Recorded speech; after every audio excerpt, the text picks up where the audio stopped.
Just like the street lights lit this town, like a fire in a blaze, gotta burn it down. Can't be afraid to leave this out. We got this far, don't know how. I see danger in your eyes.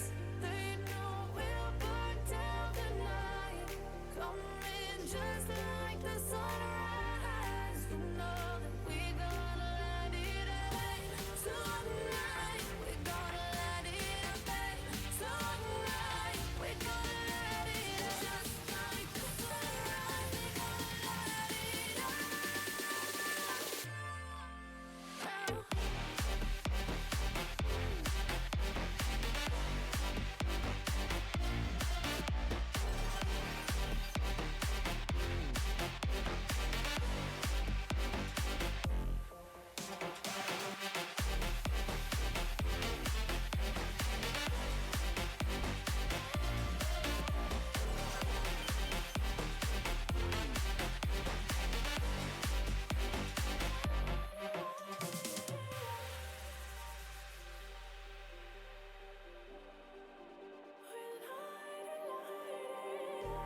Just like a spark that's breaking out. Can't make a stop, can't turn back now. We know that there's no room for doubt. No, we can't turn back now. I see danger in your eyes. They know we'll burn down the night. Coming just like the sunrise. You know that we gonna light it up tonight. We gonna light it up, babe. Tonight we gonna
I'm walking alone, the streets are empty.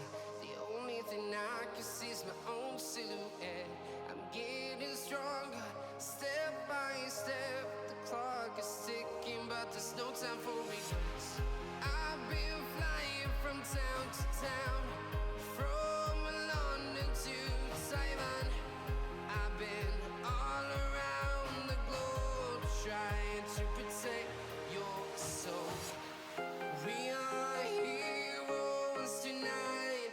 We will fly above the sky. We are heroes tonight. Yeah. We are heroes tonight. We will fly above the sky.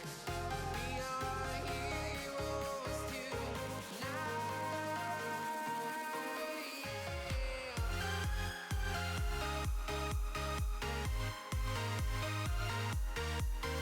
Right, ladies and gentlemen, welcome to Friday Night League of Legends as we have DZG Arcadia going up against Clown Gaming Gotham. I did not make that up, that's their name. And tonight I am joined by Zexel once again. Zexel, how you doing, man? Doing pretty good tonight. We see immediately, looking at the draft, Gwen getting taken away. So that is interesting. Gwen definitely being one of those strong picks in the top lane, and DZG with the first side, or on the blue side, will have access to the first pick. And one of the things that I guess Clown Gaming is worried about is a Tryndamere. DZG also take Hecarim off of the table here.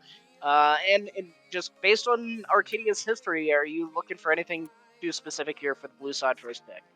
I mean, last time we saw quite a bit of, I think, really nice split push out of them, and I mean that's obviously why they're banning out the Tryndamere and the Trundle. Um, so I mean, I'd like to see the different sides, see if they can play something different. And Ari will join the ban table for the last side for DZG's ban, and now waiting for Clown Gaming. One thing that I've always seen banned against this team is the tried and true Shen coming in for Chisa, but it looks like potentially, yes, confirmed the Poppy will be joining, and at first pick, Jinx immediately. That champion has been so prioritized in the bot lane. Yeah, Jinx is like prime top of the meta pick right now. She's just dominating. Even when she's not ahead, she just slowly gets into her items and she's just able to pop off in any team fight late game. Certainly, and one thing that we are still seeing left on the board is going to be the Zeri. I'm not too sure if the side of Clown Gaming will play that champion, and they opt for a Xayah instead. So, interesting prioritization there with some other super strong picks being available here, but Xayah coming in to face off against Jinx in the bot lane. Yeah, the Xayah does give them a bit of early game, like some really nice burst damage coming out of the ADC role, and some really nice CC coming out from the jungle. A lot of utility in the front line with Zac.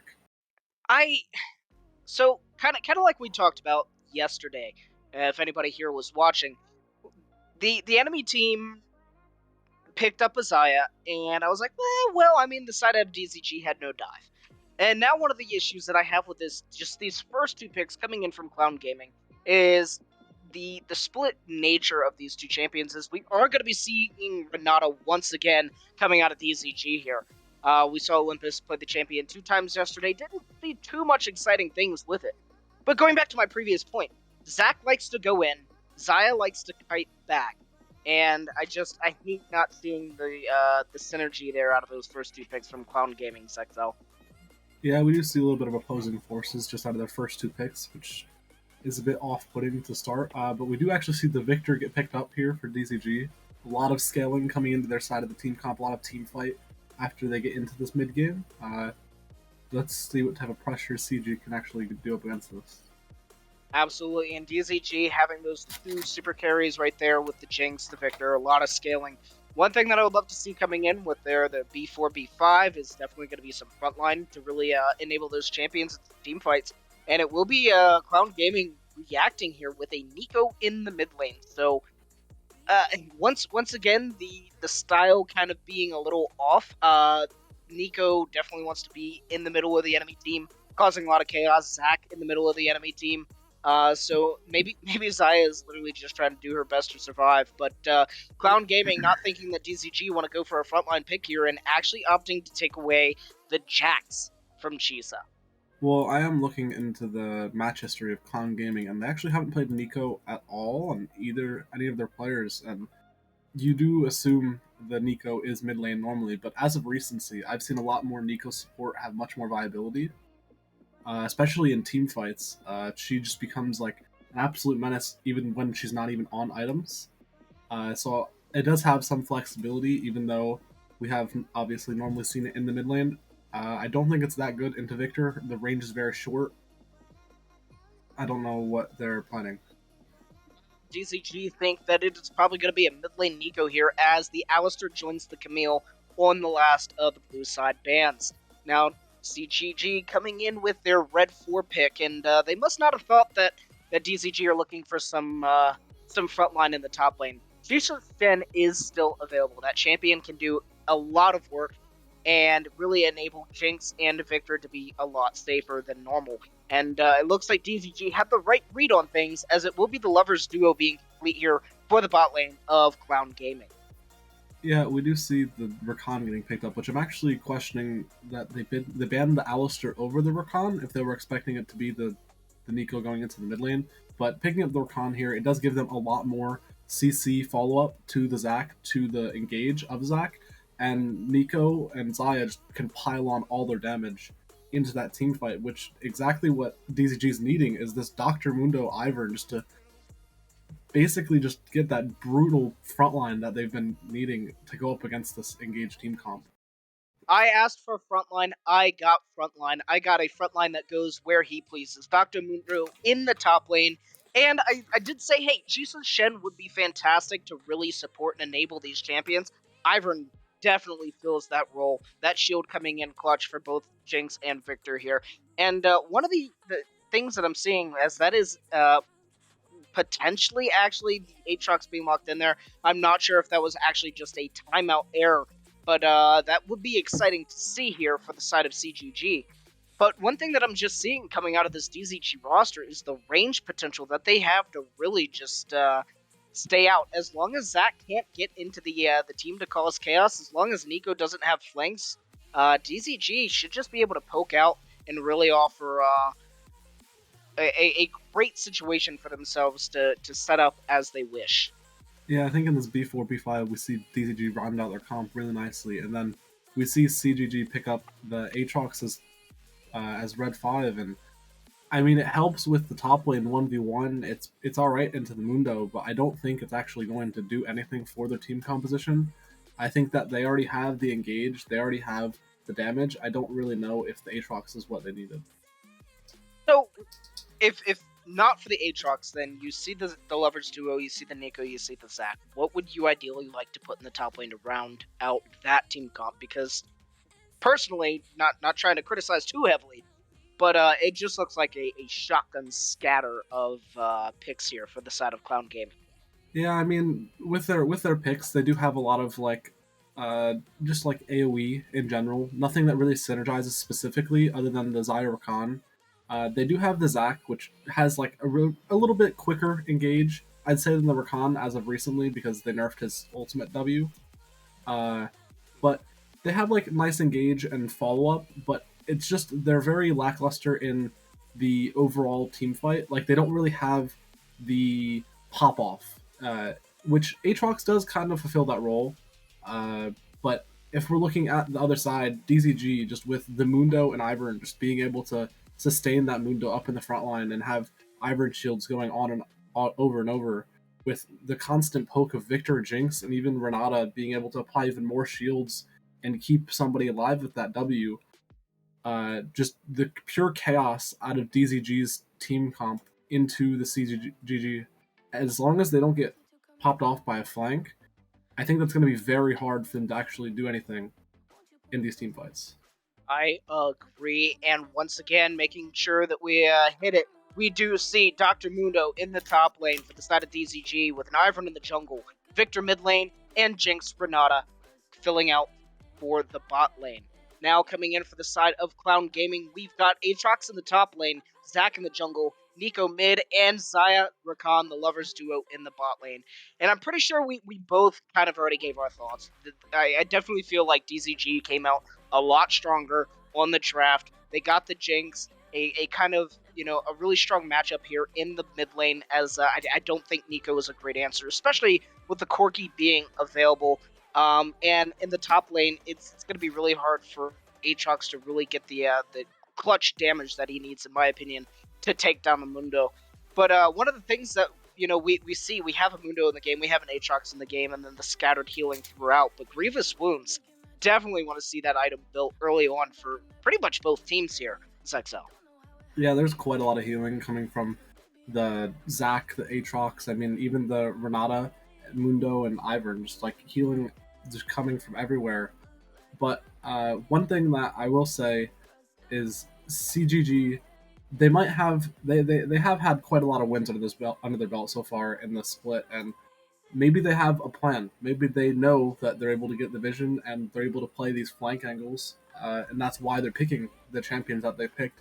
But we'll have to see in game how that turns out against DZG.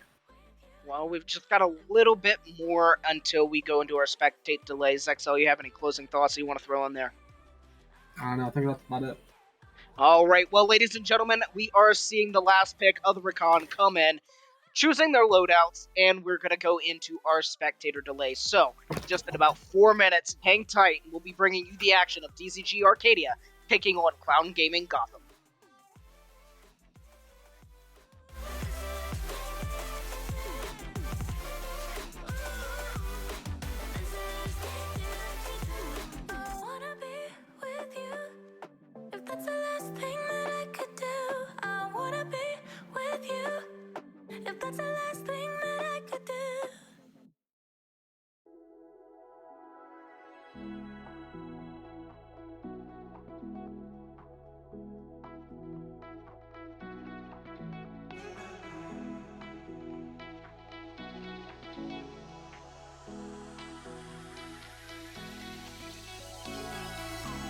Those hands and lights can't stop me. I'll just hold on for dear life. Yeah, I can't give up this feeling that I get when looking down from the sky. Now with you,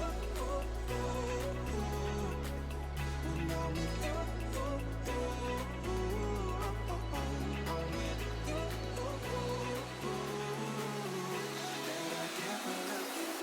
this high.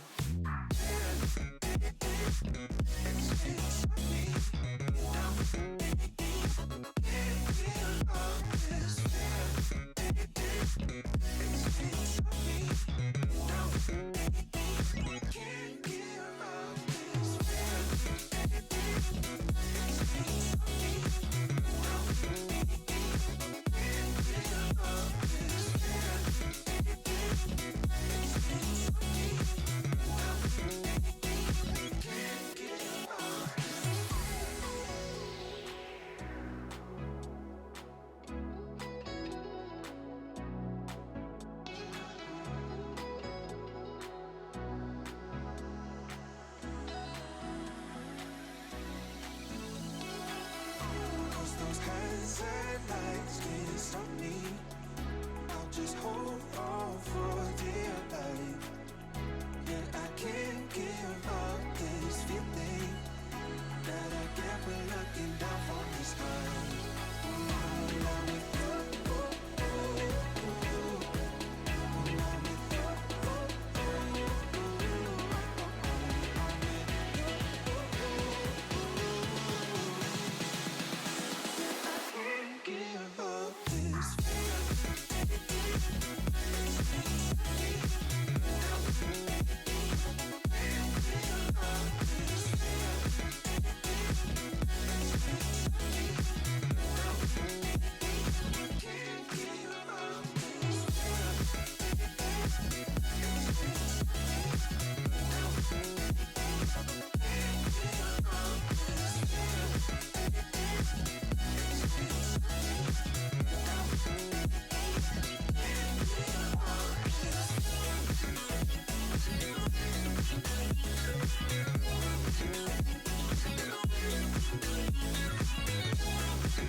calm before the storm. Things aren't as they were before. You best start bracing. Did you think you could keep us out? Shut the gates, forget us now. Tides are changing.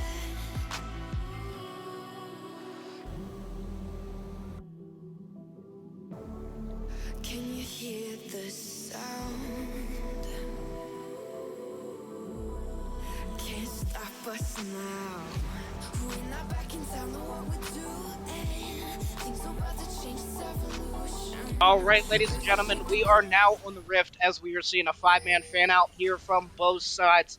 DZG coming onto the map here versus Clown Gaming Gotham, and a little bit of a spectate bug as thanks Riot Client doing the God's work here. So Zexo, we're seeing everybody take to the Rift now, and is there anything interesting that you're seeing that you want to talk about? I mean, if we are looking at these comps, we do want to see the early game pressure coming out of CGG. And as we do, we see the Xayah going the lethality build, exactly what we want. And we do see the Nico actually running Electrocute over the Glacial. Even though the Glacial is better for team fights, the Electrocute just gets a lot more damage output in these early game fights, which is what I think they need. Certainly. And Nico's really big opportunities here are going to be before Victor gets any sort of his Hex Core upgrades. The burst damage coming out of Electrocute, if she's able to land one of those E's, should really be able to help her out. And she also has access to the Ignite here, so DZG will have the continuous teleport advantage with GVG taking the teleport in the mid lane here. So definitely some things to look at is No Name is definitely going to be going a lot more aggressive here. Mags and both Resilient stepping up and doing something a little cheeky here, but I don't think they're going to be able to get too much out of this. And Ivern, thankfully, did not crash our game. Riot's able to fix one thing here for us tonight, 6L. Yeah, I mean, we do see Ivern starting on top, Zach on bottom. Assumingly, I'd like to see Zach actually go for some early ganks on this mid lane, because that is the key point we're talking about in this game. Certainly. Well, DZG had a lot more patience than I would have had, that is for sure, but it really didn't net them too much here, as Rakan was pretty quick to react to get the knock up there.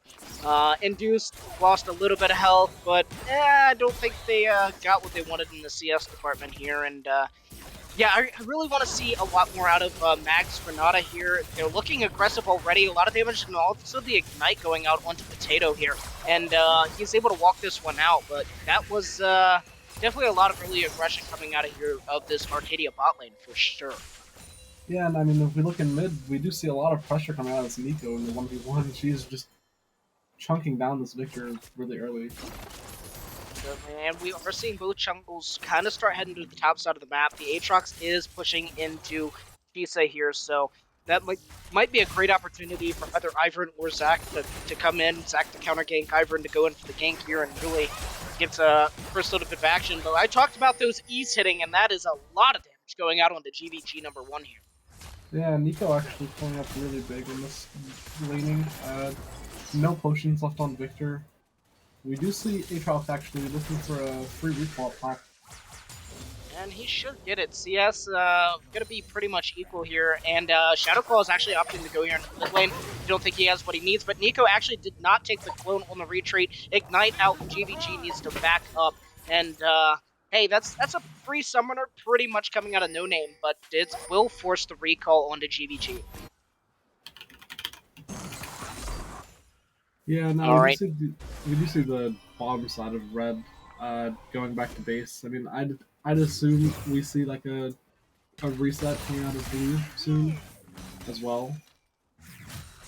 Well, they are still trying to play a little bit of catch up in the CS department there on the bot side of the map, and just kind of all throughout, it's mostly Clown Gaming coming up with the CS lead super early. Now, granted, it's just a little bit of a one wave here, one camp there, but hey, if the early game's any sort of indication, then the early pressure is definitely going into Cloud Gaming's pocket. Yeah, I wasn't paying the best attention to Zach's clear. Oh no, Chisa might be in trouble as he'll get yanked back in, and another auto attack will seal the deal, and it will be KC Chisa falling in the top lane to Potato Tomato. Yeah, this is what I was talking about in this up in the pick man, we do see the Aatrox get picked into the window. Oh, well, now it's going to be another fight here in the bot lane as Shadow Claws was in the push, waiting to go in. He takes the root there onto Induced, heal coming out, and I think Induced and MXN Potato will be able to just walk that one out. A little bit more action in the top lane here, and DZG, early game. Oh, it's getting a few strikes in, but not really able to seal the deal in any of these looks. Yeah, we do see up in the top lane that matchup going highly expected. The Mundo not really having as much pressure as the Aatrox. The Aatrox counterpick doing work, getting the kill on the 1v1, and we do see DZG looking for the break here. Well, Vax going to go in now and does get knocked out of the smite here, but will it be enough? As it will be the steal coming in. Shadow Claws had the little bit of life there to survive, but it was not enough. He did not get the smite. Another kill going over into No Name's pocket, as it will be Resilient who falls next. Mag's going to be running this one out, and will be able to throw, that was, yeah, Batman back into the team there to temper off some of that aggression. But DZG lost to Drake, lost 2 members. That is not what you want to see. Yeah, I thought we were going to see the smite out of Ivern. It looks like it ended up going over to Zach. A bit unfortunate for DZG, but they do end up losing the team fight because Zach just abolishes them with the 2-man E, 2-man Q, and just basically CCs everyone forever. Well, that was really well played by Mags there. They were able to stop Zach pretty much in the middle of the elastic slingshot, but Shadow just not able to get the smite off to be able to secure that objective. And DVG, after the top lane play, after that Drake play as well, we're now going to be sitting in a 2k deficit here, as now will be GVG's chance to strike back a little bit here on a No Name. The Shadow Claws is here, will he connect, and does not, so No Name's going to be able to walk this one out as well. And DZG, they have a lot of good looks, but they're not able to actually secure anything. Classic slingshot goes into the mid lane, connects onto GVG, he has no mana, and I think that one will also temper out as well. And just a lot of action, just nothing actually going on at the scoreboard here. Yeah, I mean, there's not many kills going into anyone's pockets. There's 3 over on the side of CGG, but there's also 3, like, nice CS leads for all the lanes of CGG. Definitely, the early game is certainly going in their favor, but this is also against a team that scales well.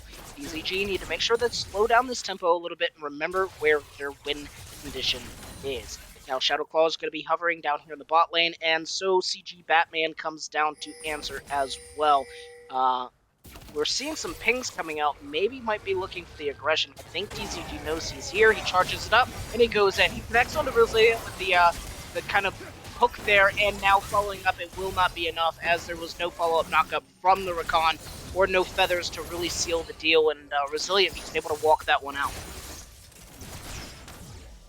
Yeah, we do see Ivern almost showing up in time, but it doesn't look like enough.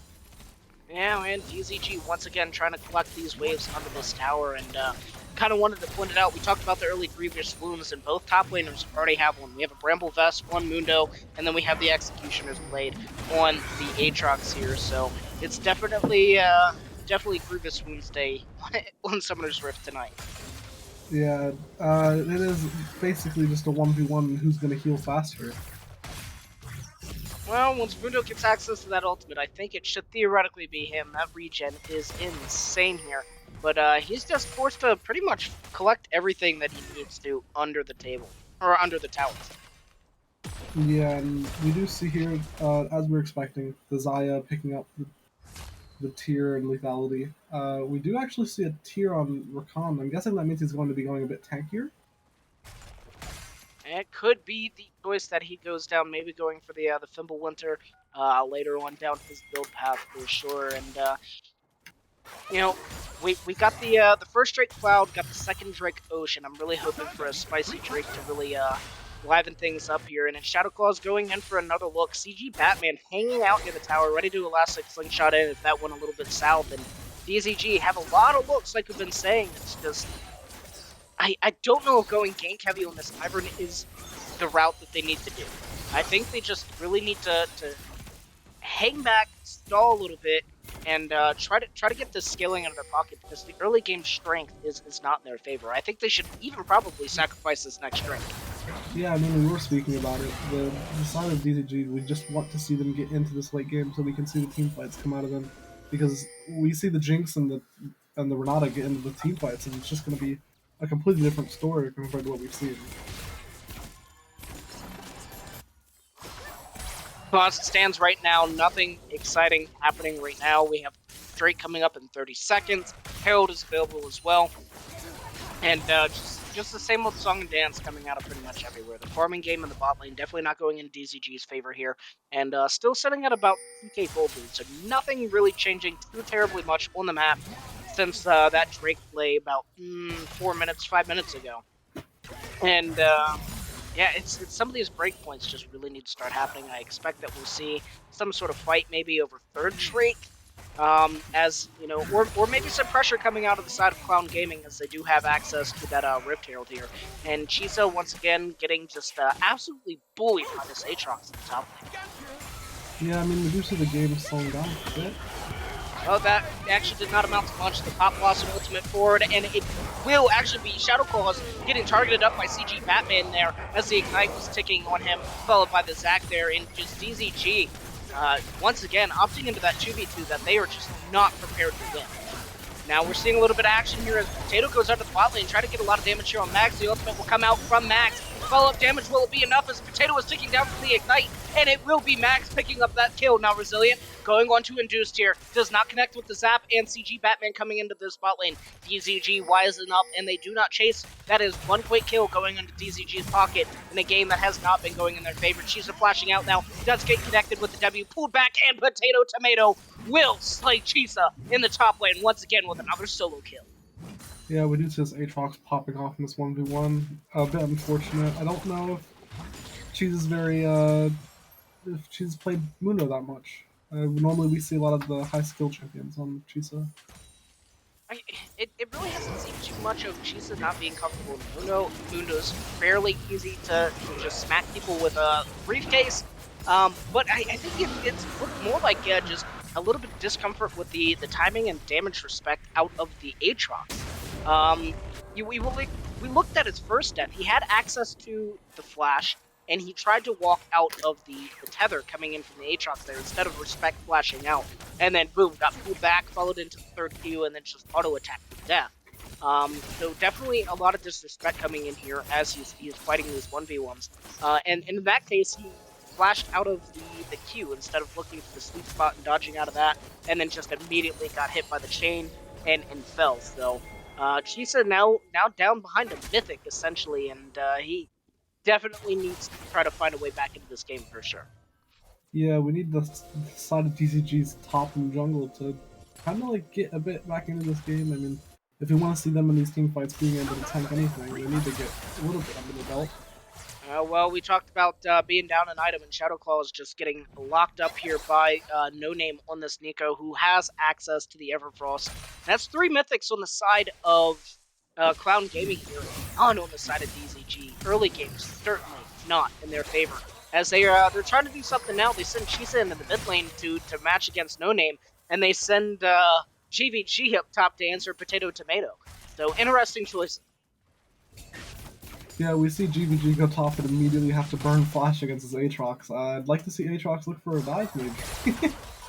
Well, that is a lot of damage as that E does connect. Chisa going to be ticking down very low here. Opts to not utilize the ultimate, and it will be Potato trying to go for the tower dive here. Goes on to GVG. GVG did not get hit by the third auto, the third Q rather, and that is a lot of over-aggression coming in from Potato Tomato, and he will fall with a lot of overzealousness. Now we're seeing Batman go here in the bot lane. Shadow Claws is down here as well. We're going to see the 3-man fight break out. That is a lot of damage going on to Potato as he does everything that he can. I think we just got a disconnect in the middle of that fight as Induced disconnect there, it looks like potentially. But I think he was fine. I think there was just a little bit of a graphical error. He was able to walk that one out, and man, a lot of low health bars there, but nobody actually falls. Now, No Name looking forward. Will he hit the E? And it does not matter because Mundo has the CC breaker there. Everfrost does connect. Pop Blossom coming out now, but will it be enough? No Name's very healthy. Ignite down, and he will slay DZG Chisa in the mid lane. And once again, these 1v1s are not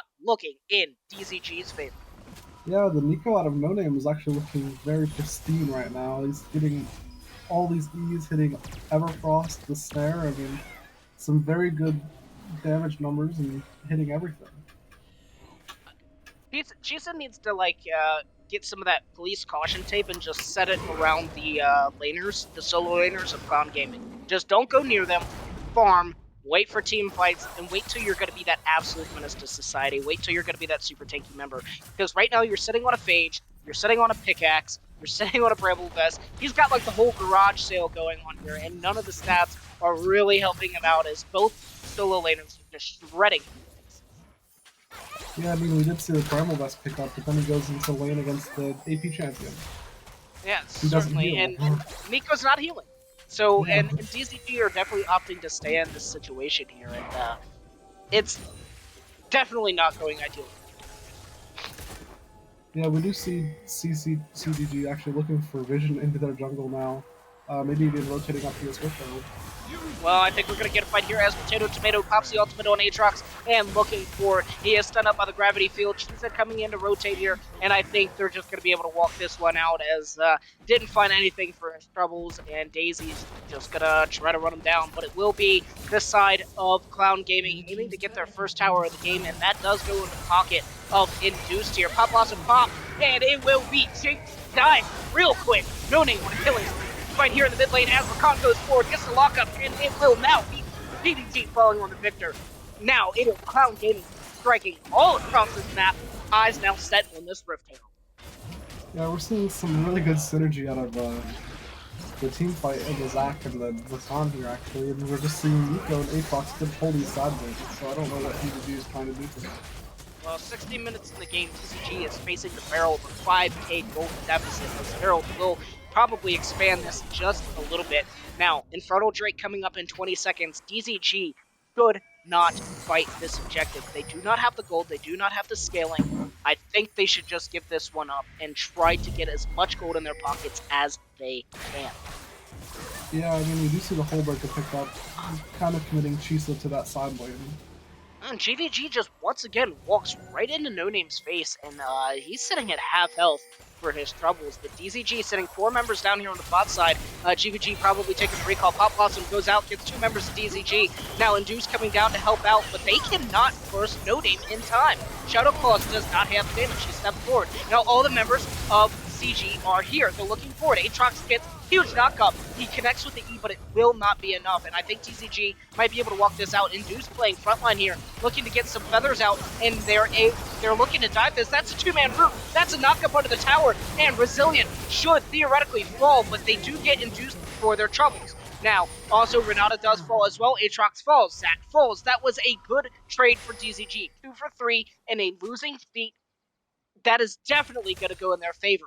But still, Shisa in the top lane will get a tower for his troubles as well, and DZG get a pretty big sigh of relief here in that awkward moment down in the bottom. Yeah, we do see a bit of over-eagerness coming out of CGG diving the bot lane tower. I think that they could have just backed off and went for the dragon. The health totals were quite low. I can understand why they thought the dive would have been best, but a bit over-eager to go and take that. As soon as you get the one back off, you have the objective there. It's practically yours for the taking. But they saw red. Well, I guess they probably saw blue in this case, as they're going to be looking maybe to establish control around this. But low health bars create like that brain gap. You're like, oh, I can get it, and the next thing you know, you've got 3 people dead underneath the tower. We're going to see a little bit of a dance here. Aatrox does have access to the teleport. We'll be able to join this if he wants to. But DZG definitely have pressure around this objective. The problem is, I don't know if they have the stats to be able to pull it off in their favor. And if the longer they take, the longer that it's going to be Potato Tomato up here in the top lane, just getting that tower. He channels the teleport now. Nico looking forward, does hit the root. Now it's going to be Batman going in. That is 2-man knock up there, and Renata will beat the first of all. No Name on a rampage. He's doing everything that he can to be the front line, and he will be doing a little bit, surviving. Their ultimate already popped, and this dragon is at half health. Now they're looking forward. Rakan goes forward. That's an immediate flash out from the side of DZG. Batman goes back in, and he will fall. Did not have access to that passive. Resilient will get hit by the Nico ult, taking down from the Ignite, and will fall. That's now, oh, Victor Laser coming up clutch, takes out both members of the DZG bot lane. Low health bar here, as it will be a triple kill coming in for DZG, as No Name is now no health bar and joins the graveyard. DZG set their sights onto this break, and these fights are finally going in their favor. Yeah, we do see this Luden's proc actually getting so much mobility for the Victor, getting him out of the fight, being able to even make him chase back into the fight, because that fight was just so long. And even though the Nico was hitting CC after CC on the one member at a time, it's just they weren't able to secure the prime kills onto that Victor specifically, and he was just able to get damage after damage over and over, and they just weren't able to take the long fight. Well, DZG now need to play Protect the President here, as GBG is going to be sitting on pretty much all of the gold on the DZG side. Now, one thing that I want to get some thoughts on here as we do enter the pause, I think it's some 80 carry lag that we see in the chat, but Mundo, despite being in the lane matchup that he was in, opted to go for the whole break. Yeah, I spoke about that earlier, and then Mundo also decided after getting the Hull Breaker to go into that team fight, which I wasn't very keen of that decision, but they ended up making out of that with the tankiness of the Mundo, just being able to ult and heal up after a little bit of poke, but they're able to go back into that team fight and win it anyways. Certainly, and now one thing to consider is now it's actually going to be Clown Gaming, who I think need to do a little bit of soul searching here on how they want to play this. These team fights and kind of posturing around that third Drake have looked extremely sloppy coming out of them. They're no longer being able to get these picks. Now it's going to be more that 4 to 5 man team fights coming out in this game state that we should expect to see. They do have access to the Herald still, but what do you think their next move should be? Yeah, I mean, I think they need to look for some of these towers in the side lanes. I mean, we've seen them get the picks, but they just haven't really made anything out of it. We just see only 2 towers taken down so far into this game, and we've seen so many solo kills, and these side laners just not able to push. And one thing that we're really seeing coming out of this is that the side of CGG really need to make sure that their all-in is successful. Because when it comes down to the front-to-back team fights, if they don't have access to the cooldowns, they're going to be in trouble. If Nico doesn't have Pop Blossom, if Zac doesn't have a good window to use his Elastic Slingshot followed into the ultimate, if Xayah doesn't have access to her all, and if Rakan's not able to, charm everybody up, then there's definitely some avenues, if those tools aren't available, for DZG to just walk right back in and absolutely murder everybody with Victor Lasers, who, by the way, went with the Medjais here, is now sitting on 10 stacks. Yeah, I mean, we did see in that last fight, we saw them pretty much blow everything on the initial engage, and the Mundo able to kite out, the Victor not actually dying in the team fight, and they were just able to walk them back because there was just no cooldowns. Like we're speaking about in the pregame, their team CGG is just completely burst damage. They need to basically make the fight end as soon as their kits are blown. If they continue to fight, they're almost always going to lose up against the enemy team comp. Well, we did see Resilient disconnect and reconnect. Hopefully, we will be getting back into this action soon. But some other thoughts here as we go into this. We have pretty much 2K deficit here still for the side of DZG, and 1 to 2 towers as we are getting back into this. So definitely a lot of gold opportunities for them to look for. As just give us one moment as we deal with the lovely Riot spectating issues and try to get Snap back into things. Hop in our time machine a little bit, and we do see just immediately after this fight. So we had the reset opportunities here for both teams. What's the next move now for DZG? You said you wanted to see some of these tower takes for the side of CGG. What should DZG do? I mean, DZG's just got to keep on scaling. I mean, we see the Victor pick up Magi saying that he wants to team fight. I mean, I would have probably preferred them to pick up the Lichbane, get a little bit more damage under his belt for current damage, but the Magi does say he wants these kills. Well, maybe we might be looking at another team fight here as Induced getting chunked out a little bit, and the Herald dropped in mid lane, but that was a very awkward Herald. I think it got off its charge in mid lane, and then after that, the side of CGG said, you know what, never mind, we'll just back off. So that might have been some sort of timer expiration here. This tower literally one shot away, it does fall. Third tower of the game going over into No Name's pocket here. And now the next thing really on the map left, there's no more outers for the side of CGG to take. They now need to look at this Inners, or now they may need to look at this Nash. And the way that their neutral objective posturing has gone the last 2 times, that Nash is a very scary story for me. Yeah, I mean, they need to play this vision game a bit better. I mean, if they're not able to get these flanks, especially with Zac and Rakan, I don't know how they're going to be able to make up these really big AoE team fights. Well, DZG doing everything that they can to protect their top side jungle vision here as both Mags and Shadow, kind of 2-man unit, popping the sweeper, clearing everything out here, and No Name just kind of hanging out in the side lane, probably against Mundo here. And, you know, Mundo still not having access to any MR. I think that's still a favorable matchup for No Name in this side if they're able to layer any of that CC on and just kind of shred through Mundo's health bar here.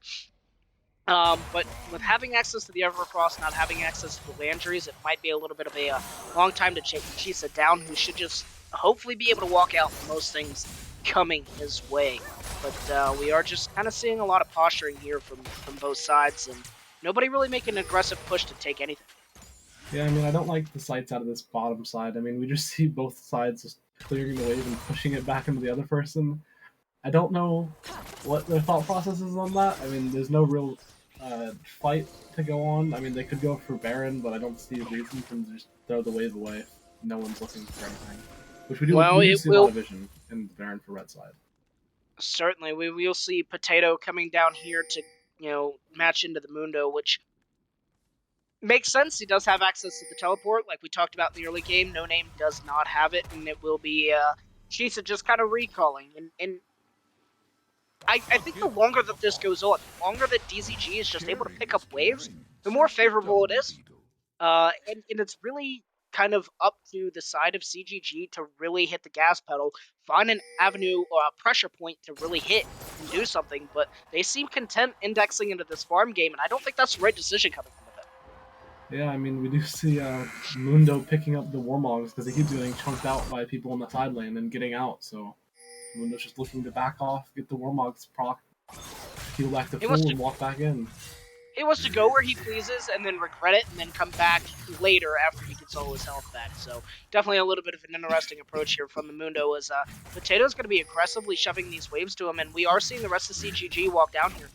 They may be looking to try to tower dive Mundo. They said, I said they need to find a pressure point, and the bot lane might be the pressure point they're looking for, but DZG should have enough time to react. This is a very healthy tower, and I think they're getting zoned off this, and this tower's going to be sitting at half health. DZG not really finding an avenue to get any picks to kind of push or pressure this, and I think that's pretty favorable here for the side of CGG. They got like that tower to half health. They did get a root here, now will be enough as they pull Potato back in, and he will fall. Max getting the kill on that one, and that's just 30 seconds before this Drake. Potato will not be here in time for that objective if DZG want to go for it. We are seeing some pings in the chat for them as they are pinging that respawn timer for that Drake here. And DZG, I said, hey, they didn't get anything for that overextension, but they certainly did. Yeah, I mean, it did look pretty well for inside of CGG. Oh, no, Max taking a lot of damage there, forced to flash out. The immediate fruit coming onto Potato, and I don't think it's going to be enough here. As Induced is playing a little frontline, is forced to pop the ultimate already. Now we're seeing the fight on the kind of the backline here. Zac flashing out as well as the Renato ultimate will come out and not connect with anybody. Resilient goes forward with the Gale Force. Now the backline is now the front line for DZG, as both GBG and Resilient are playing really in the front foot. Now their sights set on the Drake, and I think this should be their objective. And CGG are definitely looking to contest. The objective goes down, MXM Potato goes forward, followed with Batman. The pop blossom comes in, but does not connect with anybody. Max is now going to be super low and will fall. No Name picking up that kill. Now the Smite comes in and will pick up Shadow Claws. 2 members of DZG dead for none. Make that 3, as Potato is now looking forward to get on top of GBG, and he should be able to walk this one out, I think, but now Elastic Slingshot being channeled in. Will he connect? He does not. Misses everything. DZG get a Drake. They lose 3 members, but they're in trouble. Yeah, I mean, we do see them end up getting the Dragon because they're able to clear it out before Zac is able to dash in, but they do end up paying for it. Luckily, their carries are the ones able to escape, and they will clear these waves. Well, they are coming back onto the map. That is 2 Drakes, and I don't think that was worth losing 3 members there as No Name is just doing a lot of work in this game with this Nico pick. Unfortunately, did not hit anybody with the ultimate, and that should be mid tower, and it is mid tower going side of ZGG as well. Yeah. Even though the Nico actually flashes into the ult, it doesn't hit anybody. It actually zones off the Victor and Jinx from the team fight for quite a long time, and they're able to just secure the kills on everyone else. And it was really an awkward look there from the side of CGG. They were just so discordant there. And then it was just equally awkward from the side of DZG with the positioning of both Resilient and GVG. They did get the Xi ultimate cool, but at the end of the day, like the other members of CGG were just able to eviscerate the lineup of DZG. Mm-hmm. Yeah. Oh no, that might be a little bit of bad time for Top Potato, as somebody said in the chat. As just kidding, he's able to just walk this one out as he was facing down the barrel of 3 members of DZG, and Chisa, for his troubles, will go ahead and get a Demolish proc and take the bot lane tower, and getting a little bit of gold into his team's pocket and trying to equalize up these towers a little bit, because it's 2-4 right now, as there's a lot of jockeying around for this Baron position. Yeah, I mean, we're expecting some sort of Baron fight to come out here, but we'd like to see just both teams just want to fight this vision, because all this is about is if the no name on the Nico can get the flank, or Batman is able to get the flank, and if none of that's able to happen, it's just pretty free for DCG to just walk up and even take the Baron with how much pressure Chisa's showing in that side lane right now. Well, Chisa's kind of losing a little bit of that pressure there, as he's definitely paying the respect to Aatrox. GVG's wave clear is now really coming online. That upgraded laser doing a lot of work, and still sitting on that 12-stack Medjai's, which one thing that DZG needs to be really happy about is that he was not one of the ones to die in that last Dragon fiasco. We have 2 minutes on the next Inferno, and Nash is still on the table, as I think we're just getting more to this song and dance here. That might be a good gravity field. The ultimate already popped as well. Nico trying to get forward and get some damage in return. But that was a lot of damage going on the no name. That should force the recall here, but I don't think DZG are going to get anything for that little prize. Yeah, I mean, they don't really get any pressure either, because there is 3 people just sitting in the river on the side of CGG, just holding off this vision line.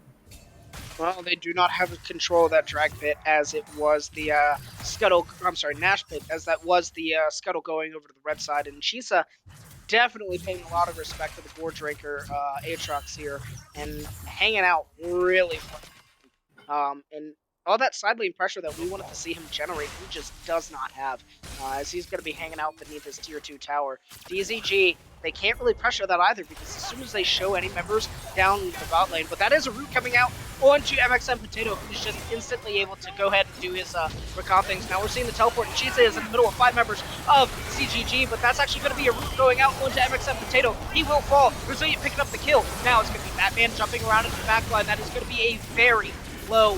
Just kidding. Healed back up. Now, GVG try to run this one out, as Potato is looking aggressively for him. The root comes out. Now Potato is low, and that is a shutdown going into GVG's pocket. He was able to survive for so long there. Now, DZG trying to chase down these low health bars. No name doing everything they can to turn around, and actually does, with the help of Induce, turn around and get the kill onto Shadow. That's your jungle right near the Nash. That feels bad. Now DZG flashing forward, enough root coming out of No Name, and Batman going in, does take down Max here, running down GVG, and GVG flashes in the wrong direction. Now, it will be Resilient taking down Xayah here, but now it's going to be them setting their fight or so focused onto Batman, and he will fall. That will be the eventual ace coming out of DZG, but man, that was sloppy coming out of both teams. Yeah, I think we saw that team fight, CGG. I think that the call from MXM Potato was kill the Mundo TPing, and then as soon as he blows everything on the Mundo who's TPing in, all 3 of his teammates immediately back up. I don't think they were on the same page at all. And then as the Ivern's Daisy just goes and takes out the Nico and Xayah in that team fight, and just basically pushes them completely away, the Aatrox TP's in to save Zach's passive, and Aatrox is very strong. He is the 1v4ing for quite a while, able to get Zach to able to get out of that team fight, but it's just not enough in the end, and the Jinx is just able to chase down them. Get excited, sorry. Jinx was able to do a lot of work here, as we are getting the 3rd pause of the game, unfortunately, and it will be, I think, the Aatrox disconnecting in this one. Now, Victor did die there. He lost a lot of Medjai stacks, but fortunately still has 10 in his pocket. Jinx now has the LDR available with the rapid fire cannon. And how do you feel about the rapid fire cannon instead of the Runon's Hurricane in this one? I mean, we do like to see the rapid fire cannon here because up against the team comp of CGGs, they just have a lot of dive with the Aatrox, the Zac, and the Rakan, and even you can consider the Nico. Jinx being able to get these really long range autos just every once in a while to get some poke in is going to be really helpful. Certainly. And we are seeing the Ivern pick up the Oblivion Orb. He did that one quite a while ago. Nico has one in her pocket as well. So we're definitely getting that Grievous Wounds that we wanted. And Zach, sorry, has the Bramble Vest. Definitely getting the Grievous Wounds that we wanted, that we talked about in the draft phase, with all these healing members on the side of either team here. And it's definitely going to be, it's definitely shaping up to be a spicy one. But as I've said before, I think the longer this bloodbath continues on, the better DZG is going to be postured, and it's kind of showing here. They're playing these fights extremely sloppy, and they're still kind of coming up in their favor just because of the threats that you have from the Victor, from the Jinx here. And Jinx, who was previously sitting at 1-4, is now sitting at 4-4. So definitely doing a lot better coming into this mid to late game. Yeah, Jinx is actually turning online pretty soon, especially with his 3 item spike that she's just got.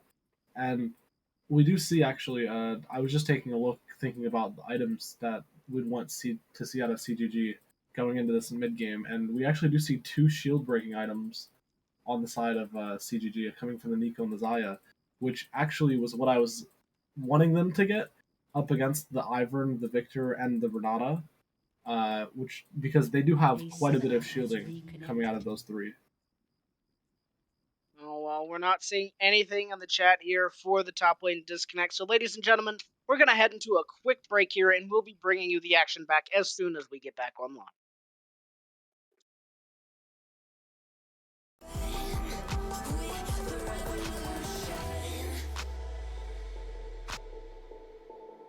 Can you hear the sound?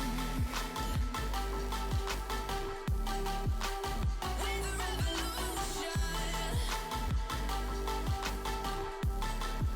We're the revolution.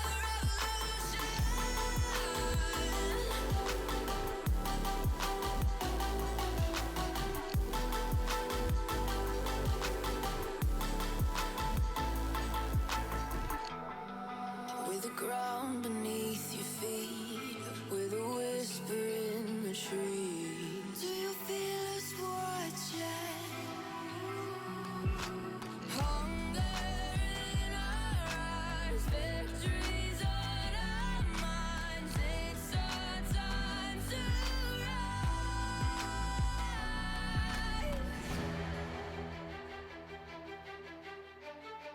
Can you hear the sound? Can't stop us now. We're not back in town, know what we do. All right, ladies and gentlemen, we are back. Sorry for that brief delay, but you know how it is. Murphy's Law. If you take a quick break, they come immediately back. If you don't take a break, then we're sitting here with exposition for about 15 minutes. But now we're seeing the teams jockey for position for this third Drake. It will be the third Drake for either side, rather. Third Infernal, third Drake for either team. And it's immediately started up by DZG here. So now that Batman really is in position to contest here, that's going to be a very quick Drake pickup here from the side of DZG. They get it, make it out super freaking quick there. Yeah, I mean, we do have the items on the Jinx just able to shred through this dragon immediately. And I think that CGG kind of was just like giving up the dragon because they did just immediately start to pick the camps on their side of the jungle, but it does look like DZG is posturing for this Baron. Well, they have the complete vision control here. The control ward does go into the pit. They have some Ivern Brush going out as well. But I think that the side of CGG is pretty much onto them in this Death Rush here, as we are going to start seeing the recalls being channeled. And yeah, I think this one's just going to fizzle out. Not going to get too much out of that one, as it will be Resilient backing and picking himself up a Agility Cloak here. A little bit more crit always feels nice, and Induce picking up a red buff for their troubles. And DZG now sitting on Soul Point. That's definitely something that the side of CGG cannot afford to give away later in this game. Infernal Soul to this already strong lineup of DZG's teamfighting champions. Yeah, it's not only Infernal Soul, it's 4 Infernal Drakes on top of that. That damage is just gonna pile over and over for this Jinx and Victor. So it was all part of DZG strategy. They knew they were going to get the Infernal Drake, so they gave up the first 2 dragons in a awkward fashion. But Chisa now sitting on the front line, feeling a lot better about his stats here.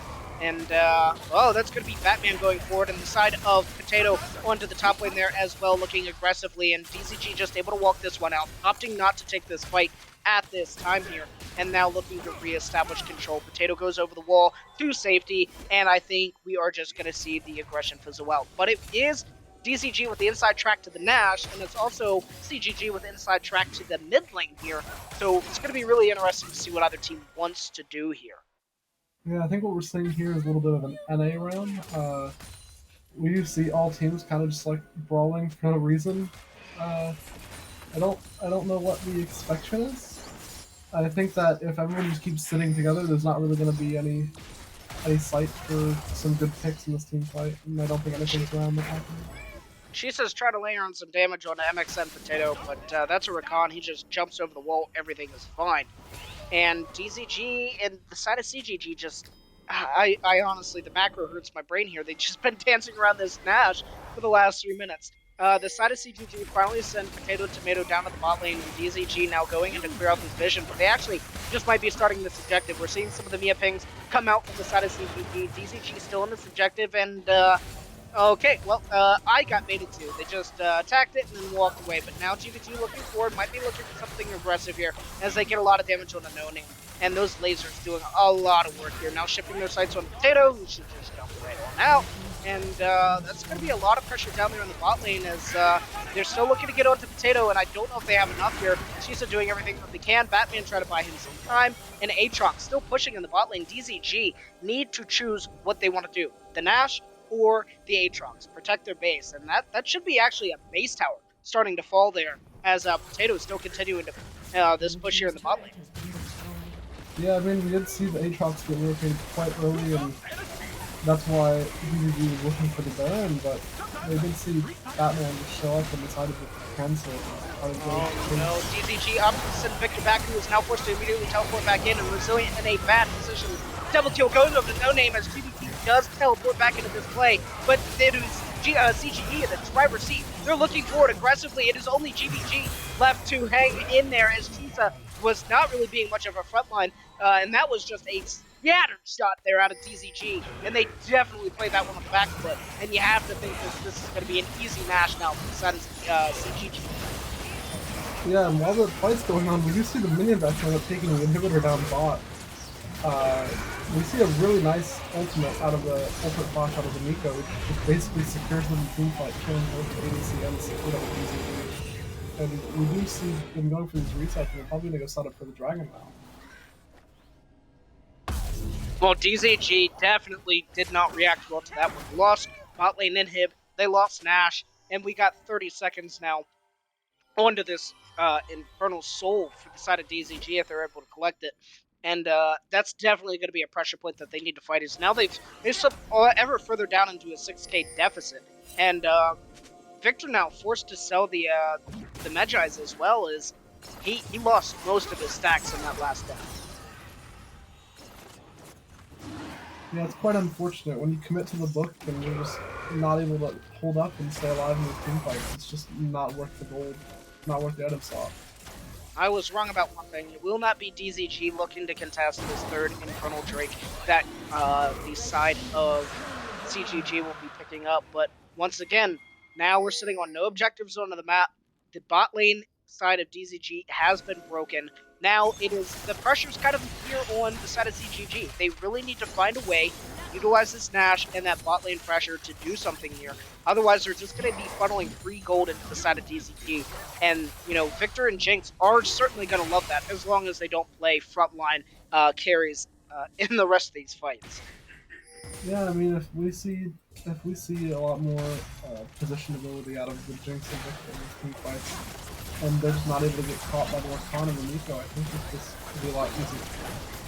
Oh man, Nico is just shredding through some of these health bars, as Shadow Claws is half health and Resilient will have to recall and heal back up, but this wave clear out of DZG is doing work here, and they're not really able to get anything. They should crack that top lane tier 2 tower, but they're not really getting too much more out of their troubles here as DZG just kind of hanging on to these pressure points. Maybe I spoke too soon. Mid lane tower should fall here. Now will we see any sort of aggression coming out from the side of CGG and really try to put the nail in the coffin for this one?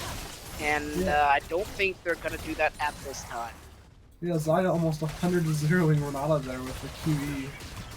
Well, they are getting a lot of damage from this top lane tower, and the mid lane inhibitor will fall. DZG need to find an opportunity to hang in here. If they lose that third inhib, it is definitely going to be an uphill battle for them. We are seeing them try to clear out these waves as desperately as they can, but those are super minions hitting their Nexus towers, and DZG just need to set their sights on something and pull a trigger. Yeah, I mean, they're fighting up against this burned out team, and they're just losing all priority in every single lane. Well, they might be looking for something here as that's 5-man strong in the top side, and that inhibitor will be falling, and it does. That is a triple inhib now that DZG has to stare down the barrel of. And this should be pretty much anything that the side of CG want on this map. Should pretty much go into their pocket. Yeah, I mean, you see this Nico taking up so much objective damage with that W, the 3-hit passive on a W. She's just literally able to take out that inhib in pretty much 3 auto attacks. Oh, well, DZG now get to play PvE simulator here, as they're going to have to deal with these double super minion waves for the next probably 2 minutes, I believe. Maybe 3 here, as that bot lane inhib was taken quite a bit ago by Potato Tomato. So definitely not going to be a fun time for them.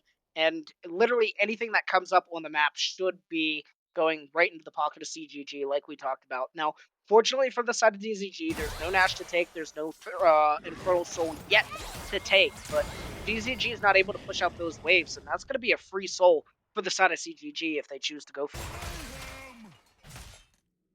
Yeah, I mean, we do see them trying to stop these waves from getting into their tower. I just don't know if they have the wave clear for all 3 lanes right now.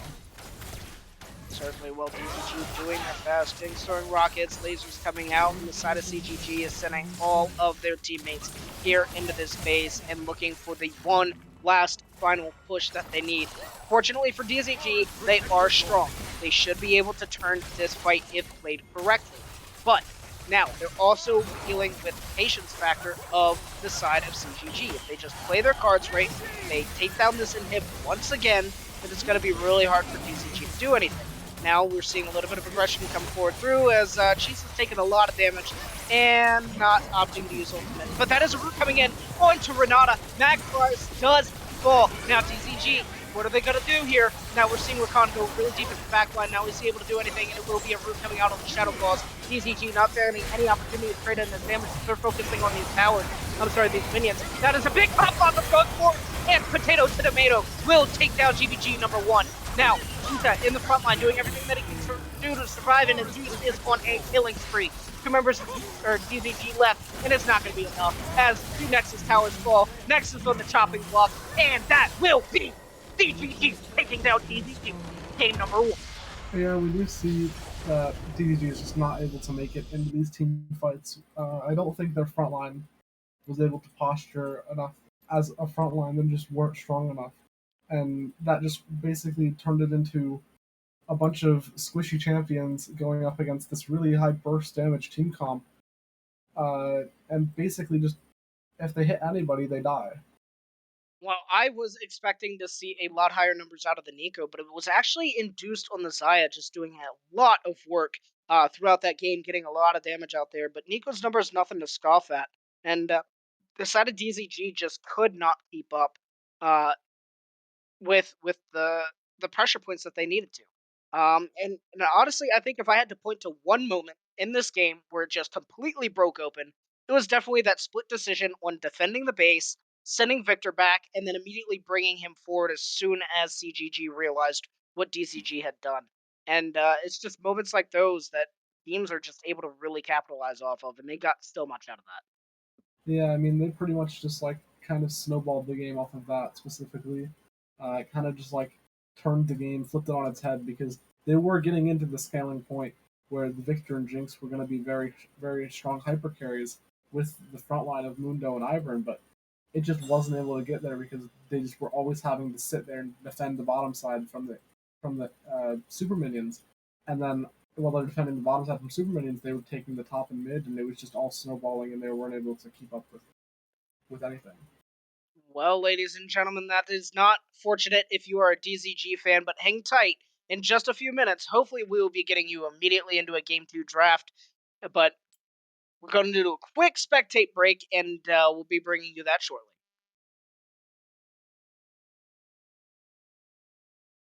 Changes evolution. Voices shake the ground, you feel it moving. With the revolution. Can you hear the sound? With the revolution.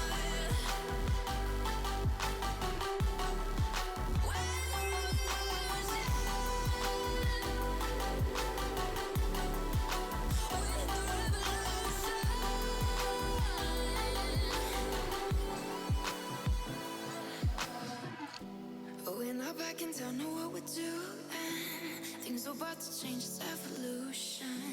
Voices shake the ground, you feel it moving. With the revolution.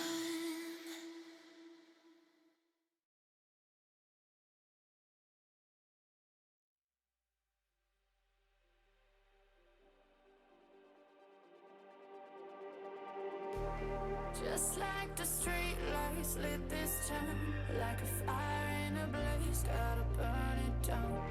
Can't be afraid to leave this out. We got this far, don't know how. I see danger in your eyes. They know we'll burn down the night.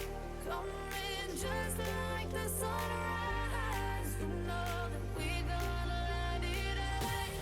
Tonight, we gonna let it rain. Tonight, we gonna let it rain. Just like the sunrise, we gonna let it rain.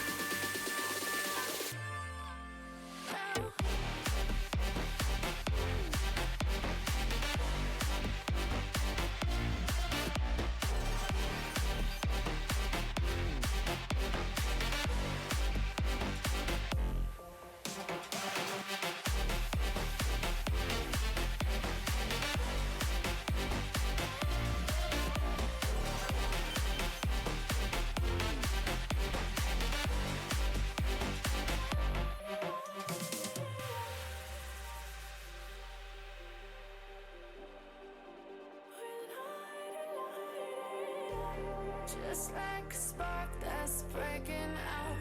Can't make a stop, can't turn back now. We know that there's no room for doubt.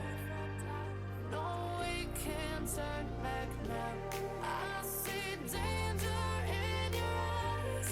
They know we'll burn down the night. Coming just like the sunrise. You know that we gonna let it rain. Tonight, we gonna let it rain. Tonight, we gonna let it rain. Just like the sunrise, we gonna let it rain.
Ladies and gentlemen, we are back bringing you into the Game 2 draft of CGG versus DZG Arcadia.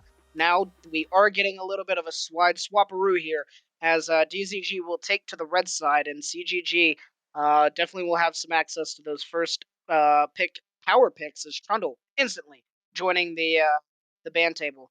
So, XL, we see the side swap we saw last game. What are some adaptations you'd like to see, maybe in the draft phase, but definitely going into the games? I mean, if we're talking from the side of DZG, I'd like to see something come out of this top and jungle. Last game we saw the Ivern; it wasn't very effective, and we saw the Mundo kind of just getting smashed up top lane. And no matter what, he was going into the 1v1 up against the Nico, up against the Aatrox, and it just wasn't enough to do anything there. That is certainly an interesting draft adaptation coming from the side of DZG. Zeri and Jinx both available, but they take away the Zaya here from the side of Induced. Yeah, we saw a lot of pressure coming out of that Zaya. Her poke was literally like 100 zeroing any of the squishy champs on the side of DZG last game. I mean, that's what you expect out of a lethality Zaya recently. Well, it will not be access to Tryndamere once again here for the side of Chisa, as both Trundle and Tryndamere taken away, and Jax joining the table again. So they must have liked what they saw fighting that Mundo in the top lane, because they're definitely trying to push him back onto something that he's not too comfortable with again here. Yeah, they're continuing to ban out all these really high priority split pushers that Cheese has been picking and trying to force them onto something else. Well, it will not be an Aatrox going into the hands of Potato Tomato in the top lane, so that's one thing that Chisa will not have to worry about. As, like I said, I don't know if it was too much of the Mundo that was bothering him, or just familiarity with the Aatrox damage potentials in that top lane matchup. But CGG picking up the pony and an instant lock-in return on the Poppy here for the side of DZG, followed by a Thresh. Yeah, we see some really nice disengage coming out of the first two picks with DZG's Poppy and Thresh. I mean, the Hecarim wants to go in, and if the Poppy and Thresh are able to mitigate that, it makes his champion pick just not as useful. Well, that is an interesting 1-2 there from the side of DZG, as we are now going to be seeing some of the return answers. And, ooh, Misfortune coming in. That definitely layers in a side of zone control. And DZG, not having any super access to the backline with the first two picks, Misfortune can do a lot of work here. Yeah, I mean, seeing the Hecarim, I haven't really looked at the champion pool of DZG jungler, but I'd like to see something like the Diana to kind of mitigate basically the dive of Hecarim onto his team and just go back and dive back onto the CZG. Well, CGG gonna feel a little bit more safe here with the Black Shields and the Bindings coming in for the Morgana. And we know how it is. You get tapped by that Dark Binding, it feels like you're stuck in place for a year and a half, as that champion's super annoying to deal with. But also giving Hecarim a little bit of a safety wall here. Hecarim goes in with a Black Shield, and Poppy's no longer able to just boot him out. Yeah, I mean, that would mean that we'd like to see some magic damage coming out of DZG to try to break that Black Shield and even kill the Hecarim as it's coming in. We do see the Sivir actually being picked up for the spell shield up against the binding from Morgana. Spell shields galore, as we have Black Shield versus Spell Shield, and getting into this second phase of bans. I do like the Sivir here, but one of the things that I like seeing Sivir more with is a go comp, right? And as it stands right now, DCG's comp is a anti-go comp. So once again, a little bit of a mixed mass synergy here as Vex joins the ban table. Yeah, I mean, you could say that they do have quite a bit of disengage, but I mean, with the Poppy, as of recently, we've seen her pick up the Predator mainly, so she does have a little bit more of the engage qualities to her, and the Irelia actually being banned out of CG. Well, that will make their fourth top lane ban of the game. You have to imagine a fifth is going to be coming in here as Akshan joins the no-fly list, and DZG definitely focusing their sights on the mid lane, and CGG focusing their sights on the top. Yeah, I think CGG knows where they want to punish. They want to play through their top lane and just try to get their top side ahead so they don't have to worry about it. Well, we should see another one coming in. Shen's still on the table, Mundo's still on the table, and a LeBlanc band coming in here, and an instant red for Nico. Echo, sorry. Yeah, I mean, Echo is pretty much similar to the Diana. I mean, the only difference is instead of having just the dive, we have a lot more security and able to get out with the ultimate. I mean, even the security of the parallel convergence, being able to CC the entire backline and give them that shield is just really useful for what they need in this DZG comp. Well, once again, CGG feeling comfortable taking Nico in, and after No Name's performance game 1, I think that's a pretty safe bet if this lane goes anyway like it did last game. But also Echo at the same time should have a lot more agency to try to burst the Nico out. Just unfortunately, if he ever tries to dash in Nico just with an immediate immediate pop blossom, that's going to be a really hard time for Echo to be able to get any sort of mileage. And CGG definitely shifting up their top lane look here if they do lock this in. And it will be Ornn coming in to round out their comp for the side of CGG. Yeah, I mean, specifically, if we're looking at DZG's side, we don't actually know where the Echo and Poppy are being placed yet, but we can assume that the Echo could go into the Nico, and in that matchup, I'd say me having a lot of experience in that, the Echo, as long as the Echo player understands the range of the auto attack from the E, it's pretty safe to say that you can just uh, dodge out of most of Nico's ability. Well, DZG finally round up their comp with a Renekton after a very long Teemo hover. And that is a very aggressive champion coming in here for Chisa, but kind of going into the brick wall of an Ornn. That's definitely going to be an interesting matchup here for the side of Chisa. And kind of another comment that I want to make real quick is I hate seeing an Ornn locked in when Poppy's on the other side of the rift. Yeah, I mean, if Ornn ever ults, Poppy can just kind of press W, and he's not able to continue with the ultimate. Certainly will. We We do see are this now R5 seeing both Renekton. team comps. Oh, Yeah, sorry, go ahead. we see the R5 Renekton into the Ornn. I mean, it does have a pretty nice setup to beat the Ornn in the lane, as long as you're not getting hit by every single brittle and getting full comboed under your turret by the Ornn. But I think that other than lane, the Renekton's not really going to be able to do anything into this team comp with the Morgana and Nico and Misfortune even just being able to zone him out of everything.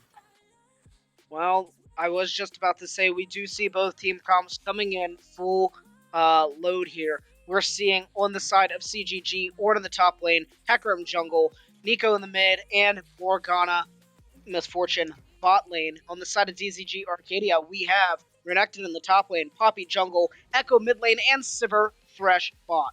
We see both of them. Who do you think has the edge here, Zexbel? Well, I think what really matters is what DZG is able to get done in the early game.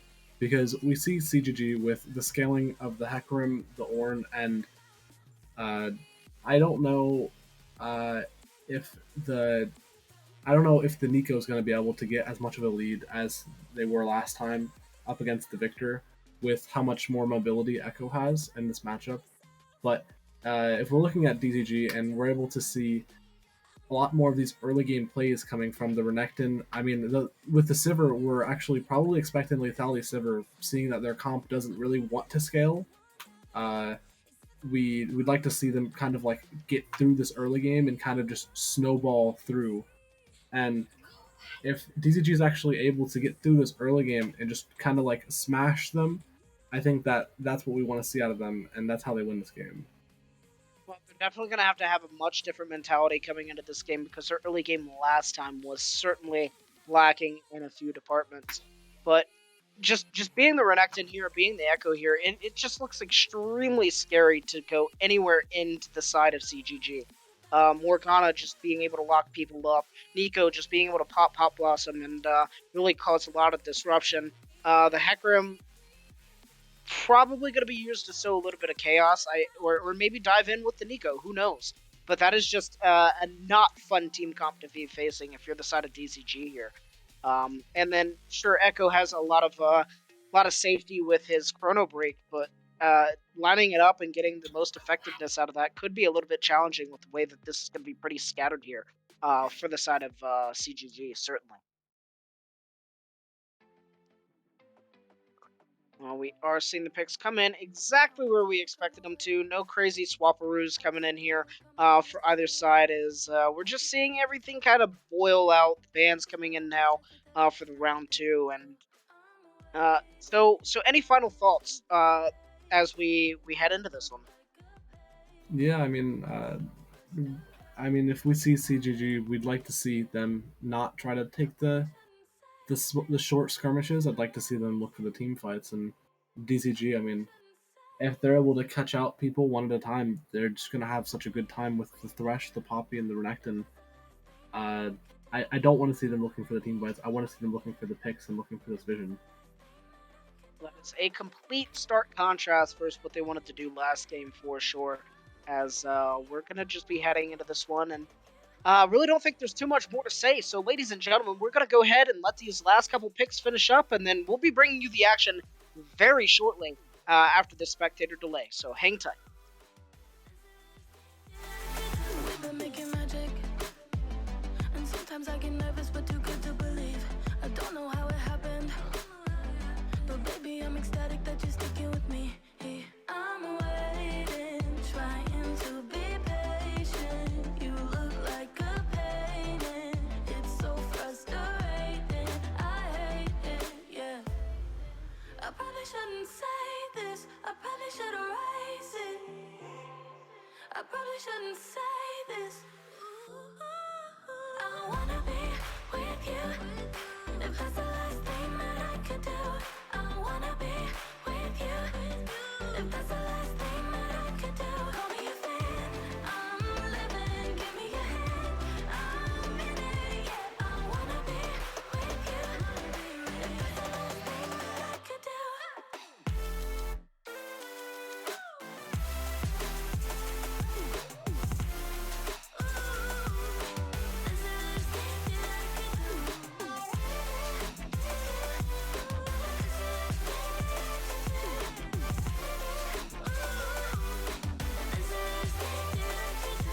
I wanna be with you. If that's the last thing that I could do, I wanna be with you. If that's the last thing that I could do.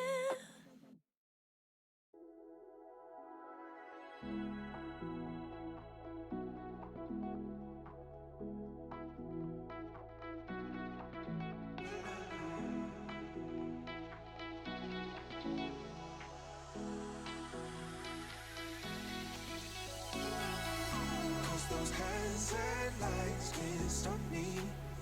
I just hold on for dear life.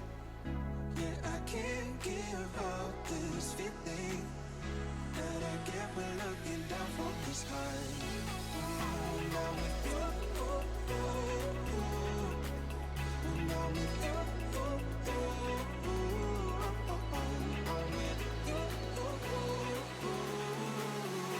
that I get when looking down from this high.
the calm before the storm. Things aren't as they were before. You best start bracing. Did you think you could keep us out? Shut the gates, forget us now. Tides are changing.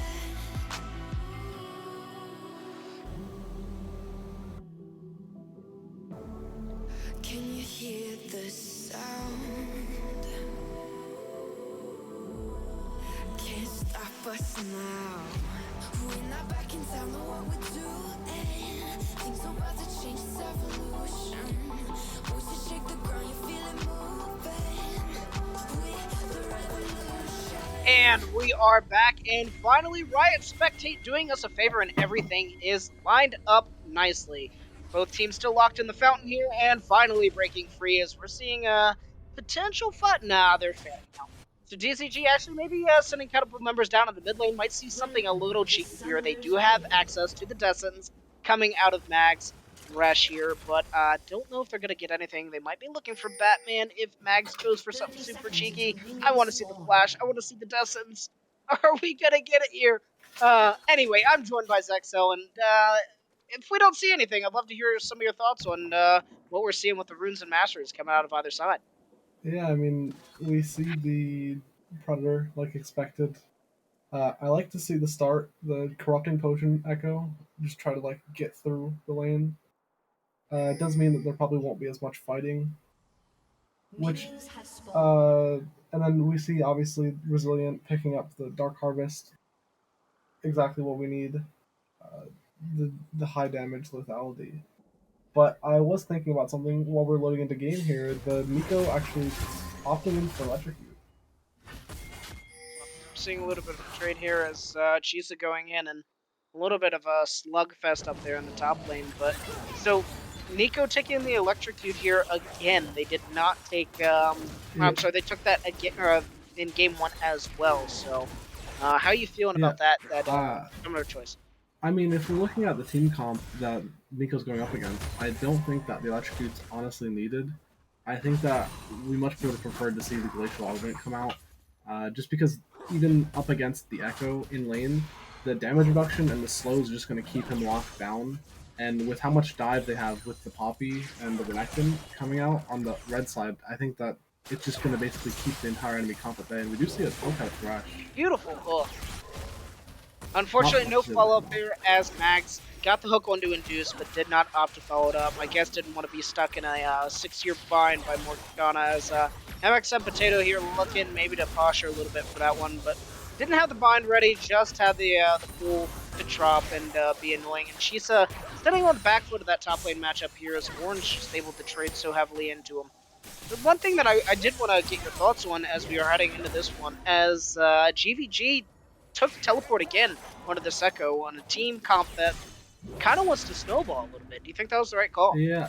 I mean, exactly what I was saying about even seeing the Corrupting Potion as well. We're seeing kind of like Echo wanting to scale and just get through the lane when we wanted to see some type of like kill. We wanted to see some kills and wanted to see some fights out of this Echo, but it doesn't look like anything's going to happen. Well, another nice hook out of Mags there, connecting one to a support Potato. And GVG going forward and not really having too much follow-up there, but Mags just playing this one pretty passively, used the play to push Morgana away there, not really looking to go forward for too much, and Sivers spitting low mana. Hopefully they'll throw something at Resilient here, so able to use that spell shield to get that mana back, but definitely throwing these pizzas out like they're dominoes. Yeah, I mean, we do see some really nice cues out of Resilient on the Sivir, but it's not going to come up with much damage because we do see the tier purchased. Trying to get Sivir into the mid-game. Well, one thing that DZG just really needs to keep their mind on, and it's like you said, going into this game, is that they need to snowball this one out. They don't have a 400 CS win condition Sivir because they're going lethality. They don't have the scaling in the top lane because Ornn will hit 14 pass out ornaments. And Nico and GVG, I feel like the scaling goes a little bit more in the favor of Echo for single target, but the Nico is able to do so much for the team fight burst as well. So it's a ticking time bomb here for the side of DZG, and Mountain Drake, if that one's able to come in and the side of CGG are able to get that, that's going to scale or stall out a lot of the damage on the side of DZG. Yeah, I mean, just the flat armor and magic is just going to help out so much up against the burst that DZG is looking to get out of their main carries. Another thing to consider is DZG once again just not doing super hot in this early game CS war, as just through gold alone coming in from CS income, they're already sitting at 500 gold deficit. That's 2 kills worth of gold that they're just losing from CS advantage. Yeah, I mean, you see in bot lane about a 10 CS lead. I mean, they are just now getting the misfortune to go back to base, but that is just quite massive just for the 2v2 lane. And they did get that wave to crash as well. And also, you look in the jungle, it's a 9 CS deficit as well coming into that jungle matchup. And Drake now on the table, and I'm really interested to see who wants to pull the trigger on this one first. Yeah, I mean, originally when we're looking at the comps, we'd like to see the side of DZG look for it, but with how this game's going, I don't know if they're going to be able to do anything about it. Well, they are trying to get a little bit of momentum swinging as Orange is picking up items, and it looks like he's probably going to go for an immediate Bramble Vest here on this champion, which with Renekton's Q healing, I feel is probably going to be the right play. Nico flashing forward, and that's going to be a little interesting. Does have access to the ultimate and does stun up Poppy here, but the tower shot coming through, and that's going to be first blood going into GVG, and a lot of over-aggression coming in from No Name. Yeah, I think No Name wasn't calculating their mana correctly. They kind of flashed in right before they had enough mana for their ultimate and had to wait a couple seconds to get that, and Echo's able to flash out in time, and it's not able to connect. Well, DZG still in the backseat here. Gold now close to equal as Batman does look down into the bot lane. But hey, we'll take the gifts when we can get them. But you know, DZG need to find a way to start making their own advantages in this early game. And what gank to the top lane might be in as Shadow does come up and tries to get onto Potato, trying to deny some of the escape here. But Orange just able to walk this one out. Yeah, I mean, we see Chica and Shadow Claws. I think they're on the not on the same page here because they're kind of just one of them wants to go and one of them wants to clear the wave. And even though they're not able to do anything top lane, Batman's just able to capitalize and taking that break down bottom. And absolutely beautiful played. Shadow showed top, and now he's going to be coming here into the mid lane. Now Root comes out, and I don't think there's going to be enough follow-up here. And Batman coming into the mid lane here, and will get a lot of damage out onto GVG, but GVG is able to use the Chrono Break and able to survive, and just a lot happening, but nothing actually coming onto the scoreboard here. As that Drake going over when Shadow showed top lane, that's huge. Though that armor coming in and that magic resist coming in early to really deny this early game tempo from the side of DZG. Yeah, should feel real good for CG. Yeah, I mean, and we're seeing Ornn just stacking armor item after armor item up against this Renekton who just hasn't gotten anything in this lane. And I mean, he's even down in farm up against Ornn, who's basically able to freeze that minion wave outside his turret. I don't think this Renekton side is doing the best. He's going to need some TLC up there in the top lane as we're seeing that other cloth armor come in. You probably think that's going to be a Ninja Tabby coming up here into this top lane. And I just feel like if you opt to go to the red side, you're looking to have something super strong coming out of this top lane pick. And I just haven't seen Renekton do too much lately, especially going into the Tank Master of Ornn here. Now, maybe later he's able to go in, get the debut off, and really be able to layer some damage onto some of the other members later in this game, but we've already discussed that we really don't want to see team fights coming out of the side of DCG. Yeah, I mean, the lockdown of the Renekton is useful, but when it's just like the enemy's an Ornn who's got 4 armor, cloth armor's built already and upgraded to a Bramble Vest, so you can't even heal whenever you're fighting him for long periods of time. It's just like, how are you gonna kill that when your other like junglers with CC is the Poppy? Well, Mag's coming into the mid lane here, maybe trying to look to get something on a No Name, but just drops the ward and walks out as GVG taking a lot of damage there. Mag still hovering, and Shadow coming here as well. Batman walking himself to the mid lane. Maybe we'll see something, but I think it's just going to fizzle out. And Resilience now looking a little bit of trouble here. We're kind of looking for the binding, and that is going to be the flash coming out of Resilient. Don't know if they still have the spell shield available. Did not see that spell bar for Resilient Sivir, but that flash is a huge cooldown that you do not want to be without.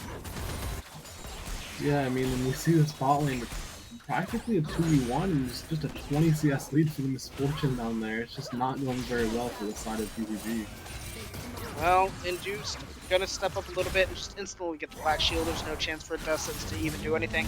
But it now will be Chisa in the 2v1. He tries to get out, but immediately shut back in by Batman. He pops the ultimate. He's trying to layer some damage in, but that Q was not a lot of healing at all. Thankfully, Shadow Claws does show up with the Predator, able to dissuade any further, but Chisa barely escaping by the skin of his teeth there. Yeah, luckily we see the Renekton able to get out. It does look like we were talking about wanting to see some really hyper ganks out of this Poppy, but we're just not seeing much action out of the Poppy at all. Dark Binding goes wide as another wave will crash into this tower, and I think that is a plate going over to the side of CGG's bot lane. And we talked about this gold lead that they were able to equalize with that kill in the mid lane, but now once again, CGG just through strong farming and strong laning, once again at a 1k gold lead in a team comp that DZG, specifically has for early game strength. We see the blasting on the pickup mid. Well, we're seeing Orange trying to get out of another gank here. Ooh, Induce does take down Resilient. I wish we could have seen that. I think that was the ultimate coming in, and it was bullet time coming in. Now Potato trying to do everything that he can to escape. Chisa looking to go under the tower, and Orange lives just by, I think, single-digit health bar. And they're just not able to steal that deal in the top lane. And DZG now losing a lot of tempo in the top lane. They lost a kill in the bot lane, and they're going to lose another plate for their troubles.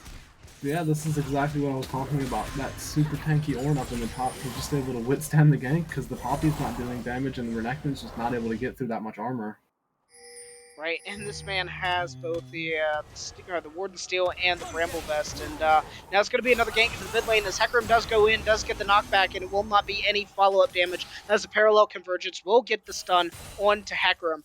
But that one's just going to dissolve out, and CGG is sitting with a 2k gold lead into this early game, and DZG, this is not the battle, or this is not the uphill that you want to be trying to hike. You're an early game team. They have the scaling advantage. For you to be this far behind, 12 minutes, they need to find a way back in. Yeah, I mean, up top lane, we kind of just see the upset out of this Ornn just kind of like 1v1ing him at this point. Just the Renekton not able to do anything. And Renekton having to fight in this wave and even losing right outside of his tower. That was 3 auto attacks and an empowered Q, and look at Ornn's health bar. I don't think he even noticed that it happened. And Chisa definitely getting struck up, and he does get to turn around and kill a couple tower shots and more empowered attacks, but he's still sitting at over half health. Now DZG fighting in your distance does connect. Max going forward now. Well, the pop loss immediately into the team. That's going to connect. Shadow Claws will fall. Max, that's not who you wanted to send into your backline, as Resilient will fall as well. Batman does go forward and sends Max into the mini team, and double kill coming in for the Induced Misfortune. Yeah, we do see Misfortune picking up several kills there, just getting even more gold onto that really strong hyper carry that we can get out of Misfortune. And I mean, it was a bit unlucky. The Thresh gets the hook and flays the Nico back into the team, but Nico's just like, well, thank you for the engage, and flashes in and gets the Poppy. Luckily the other person was able to get out of the Pop Blossom, but Poppy just gets instantly killed and he's not able to do anything else in that team fight. Another play going into CGG's pocket along with a Drake, and we talked about things that you did not want to see, and now we're going to start seeing some Ocean Drakes come in here for the side of this game, and if they're able to get those, then this lineup of CGG is going to be devastatingly hard to kill. Yeah, I mean, we see the first mythic of the game being picked up by Misfortune. That is really not looking fun in the bot lane. Chisa goes forward, and I think finally they have the damage to do it as GVG does come up. There is no magic resist on that Ornn, and he will fall, and GVG is sitting on 2 kills. He's going to have to be the redeeming factor for this team, as Resilient is now trying to get 1 plate, and finally does. Thankfully, all that gold does go into Resilient's pocket, and DZG with a little bit of a strike back. I just hope that it's going to be enough. Yeah, I mean, I would have liked to see the lane swap out of mid and top early, because the Ornn building straight magic resist would do pretty much nothing up against the Echo, and Renekton actually has double dashes, which gives him quite a bit of mobility to go up against that Nico. And weirdly enough, he also has a shield breaker built into his kit, which would be really good against the Pot Blossom.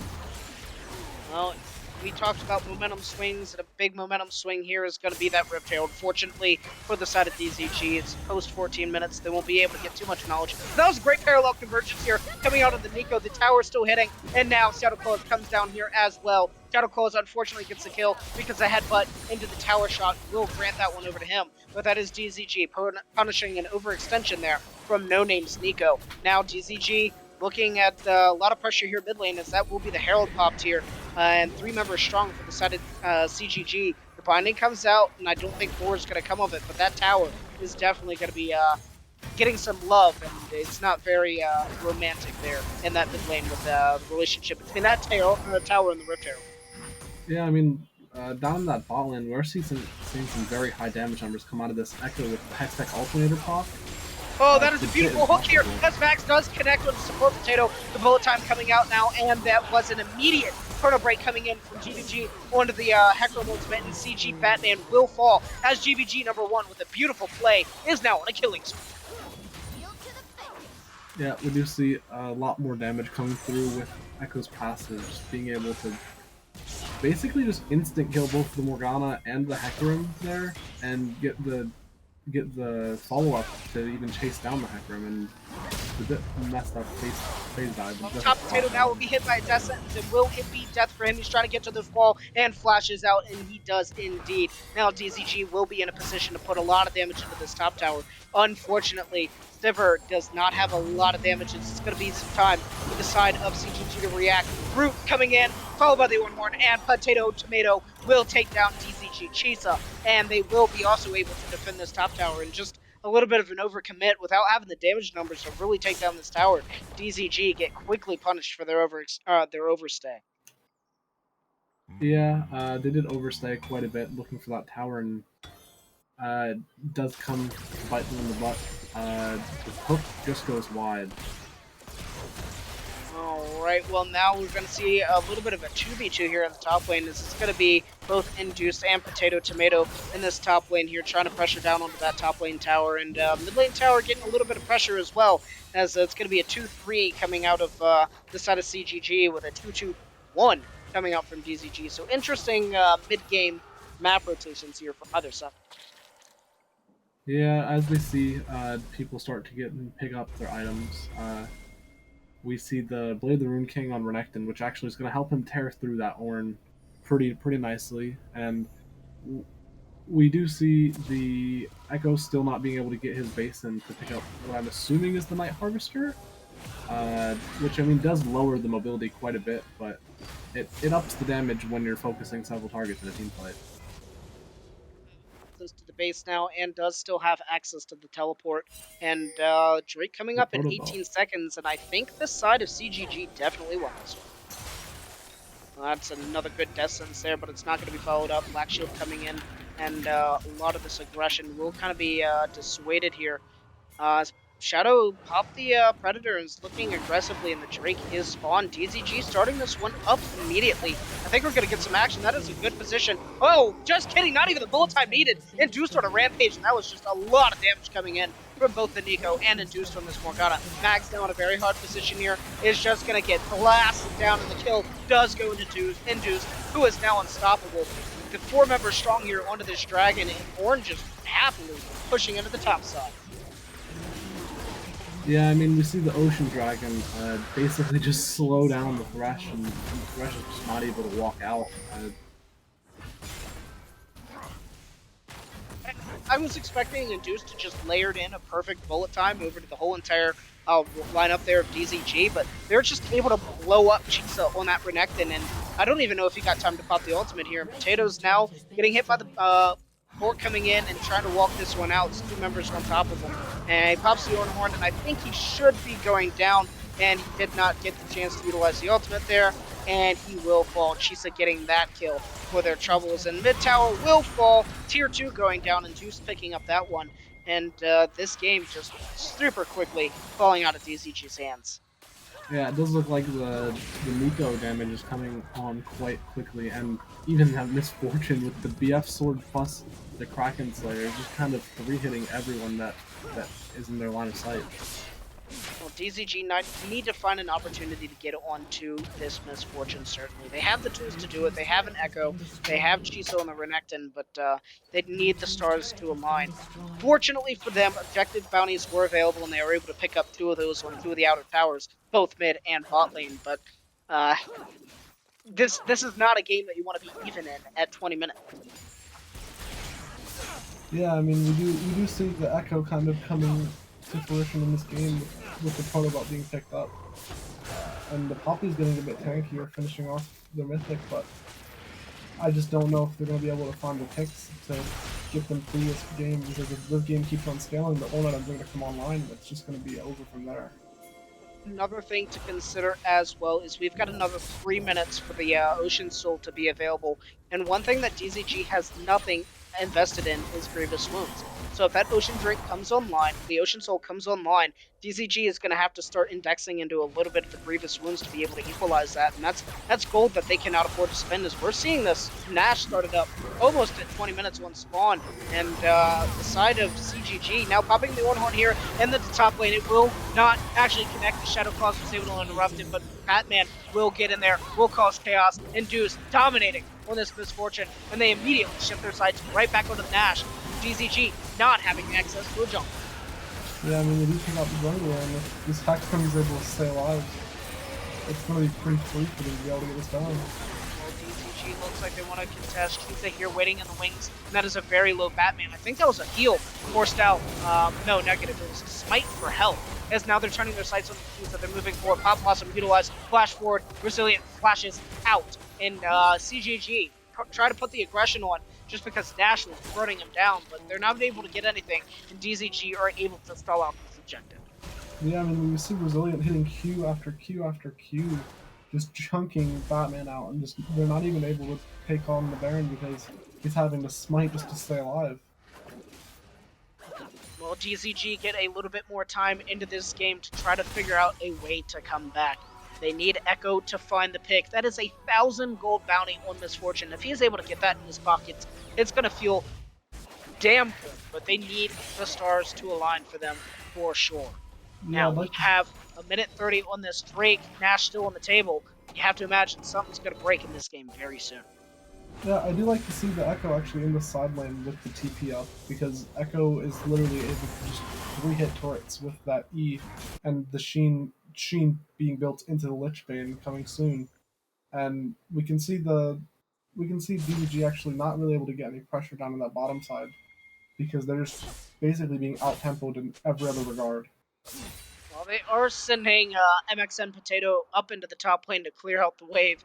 And Echo just looking to clear out Vision here into the top side of the map and not actually get any pressure onto that tower. But that Drake coming up in a minute, that is going to be a huge point of contention in this game. Nico looking forward here, No Name looking to try to get something, but will not connect with anything. And this is going to be a dance for this Dragon Vision here. And DVG is strong, but that's still going to take him a while to burn through that horn, who does have 3 armor items, so does not have a lot of access to be able to deal with the Echo damage, but hey, all he needs to do is survive and keep Echo away from this fight, because he's the only point of happiness. Oh no, Dark Binding does connect on the Max here, and the enemy team is all circling around. Death Sentence will connect, but Induced is godlike again, as now they're shifting their sights on the Max, who's gonna be locked up here, and will fall. Double kill going into Induce. Now 8-0 on this Misfortune, an absolute menace to society. Used to try to do everything that they can. Pop Blossom will come up and will connect to the 3 members into an instant bullet time, followed out of Induced, and DZG living with maybe single digits on all 3 of the remaining members. And Drake is now available. No Name going forward, does connect on to Chisa, and that will be 2 members of DZG left. Drake will be falling soon. That's an Ocean Soul, and everything is going in the favor of CGG. Yeah, I mean, we do see the Echo actually play really hard to disengage after getting out of the Misfortune ultimate. I would have liked to see a little bit more re-engage coming in with the ultimate, but we don't want to see Echo getting over even more gold. Well, I need to go to church on Sunday. I need to find some sort of religion because it's going to take a freaking miracle here for DZG to come back into this game. They have no grievous wounds. They're facing the barrel of an Ocean Soul now on this already dominant CGG roster. I just don't see how DZG can come back into this one. Yeah, I mean, if we see the Echo continue to pick up these kills, if we can see some like good vision and Echo looking for a really nice flank, as long as he doesn't get locked down by the Misfortune or the Miko, it'd be he does have the damage to kill one of these main priority targets. Well, their main priority target definitely has to be Induced, who is an absolute madman now at 8-0. They took away this man's Zaya, but I think he's definitely going to have the highest damage in this game as well. And the members of DZG, like, they need to find the pick. They need to find the established control and the avenues to get in. But at no point have they really been in the prime position to look for something. And that's another Dark Binding hit. And MXM Potato is just connecting with these bindings. Oh no, Resilient might be in a little bit of trouble here, and wow, that was one auto attack taken to about 60% health there on Resilient. And another binding connecting onto Mags. Mags is not having fun in this game at all. Now posturing here, the one horn is called, going to be launched forward, and it will hit Shadow. Will they have the damage following up as Batman will go in with the ultimate GVG, popping Chrono Break, and now a lot of damage coming on to No Name here. She's going forward, Pop Blossom coming out, he will be locked in, bullet time over the top to do something here. GVG has the chance to look, but there's not enough members in the DZG frontline to be able to back him up, and he does not get that. Now Induced playing frontline here, does get chunked out a lot by Resilient, and I think they're just going to walk this one out. A lot of low health bars on either side, and DZG stalling the aggression here, but I still think it's just a ticking time bomb for this game to not go in their favor. Yeah, I mean, we just see Echo not able to find the angle in these team fights, and even though Siver's able to hit these key Qs, the Misfortune has the Bloodthirst and just able to auto-attack a couple minions and just get back up to full health. Oh, well, Death Sentence does go wide there. That could have been a look for DZG to try to do something here. And the pressure is just coming up CGG as they're barreling down this mid lane, sending Nico into the bot lane there. And I don't really think anybody except for GVG is able to answer that side lane pressure. And they just need to stall out here. Fortunately for the side of DZG, there is no access. Oh, they might actually be able to get something here. The headbutt into the tower will be enough to stun up Potato, but the rest of CGG is going into the backline. Max will now fall, and this is just complete scatter coming out of DZG. Flash forward from Potato, and the ultimate does not connect as Resilient goes over the wall. And they thought they had a pick there, but call the ambulance, but not for CGG as Max goes home to the fountain.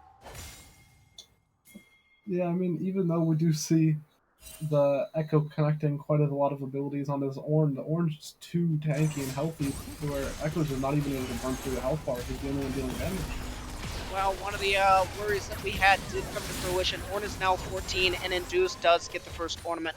Powdered pop now by Shadowclaw is looking forward here aggressively, and an instant fruit coming back over. Now, really wanted to see what's going to happen is DZG, that tower is not really existent anymore for you to really fall back to. Couple auto attacks will take that thing down, and I think CGG is just going to start moving over to this Nash once again. Yeah, as they move over to the Nash, I'm actually looking now at the items. We see Ornn without a mythic, so even at level 13, Ornn's able to grab his own item, he just still doesn't have it. Well, Chad Ornn just doing everything that he can for the team here. As another binding connects, and the teleport being channeled out here, but I think Shadowclaw is going to fall. A lot of damage coming out. Bullet time going over the top. Really doesn't connect with anybody, but Batman does find the Thresh. GVG going forward. Pop Blossom coming out to tried to dissuade Echo from doing anything else. Induced setting low, but Echo was not able to find the kill there as he was forced to Chrono Break out. Does not have access to do that anymore. Shadowclaw is super low. It's going to be really hard for them to try to get this objective or to steal it here. Now she's looking forward, trying to play a little bit of interruption here as this side of CGG are still going to be looking on this Nash. 7,000 health and ticking. Nash doing a little bit of damage. DZG really trying to dissuade this objective. Resilient doing a lot of work with these boomerang blades, and Batman once again is low. He is actually, Resilient, you are connecting with these, but it is not enough to kill the members of DZG, but it is enough to stop this objective. Yeah, I think CGG just got really scared they were going to lose more than one person taking that Baron, and they were going to have to give up the Elder, which just isn't what they want.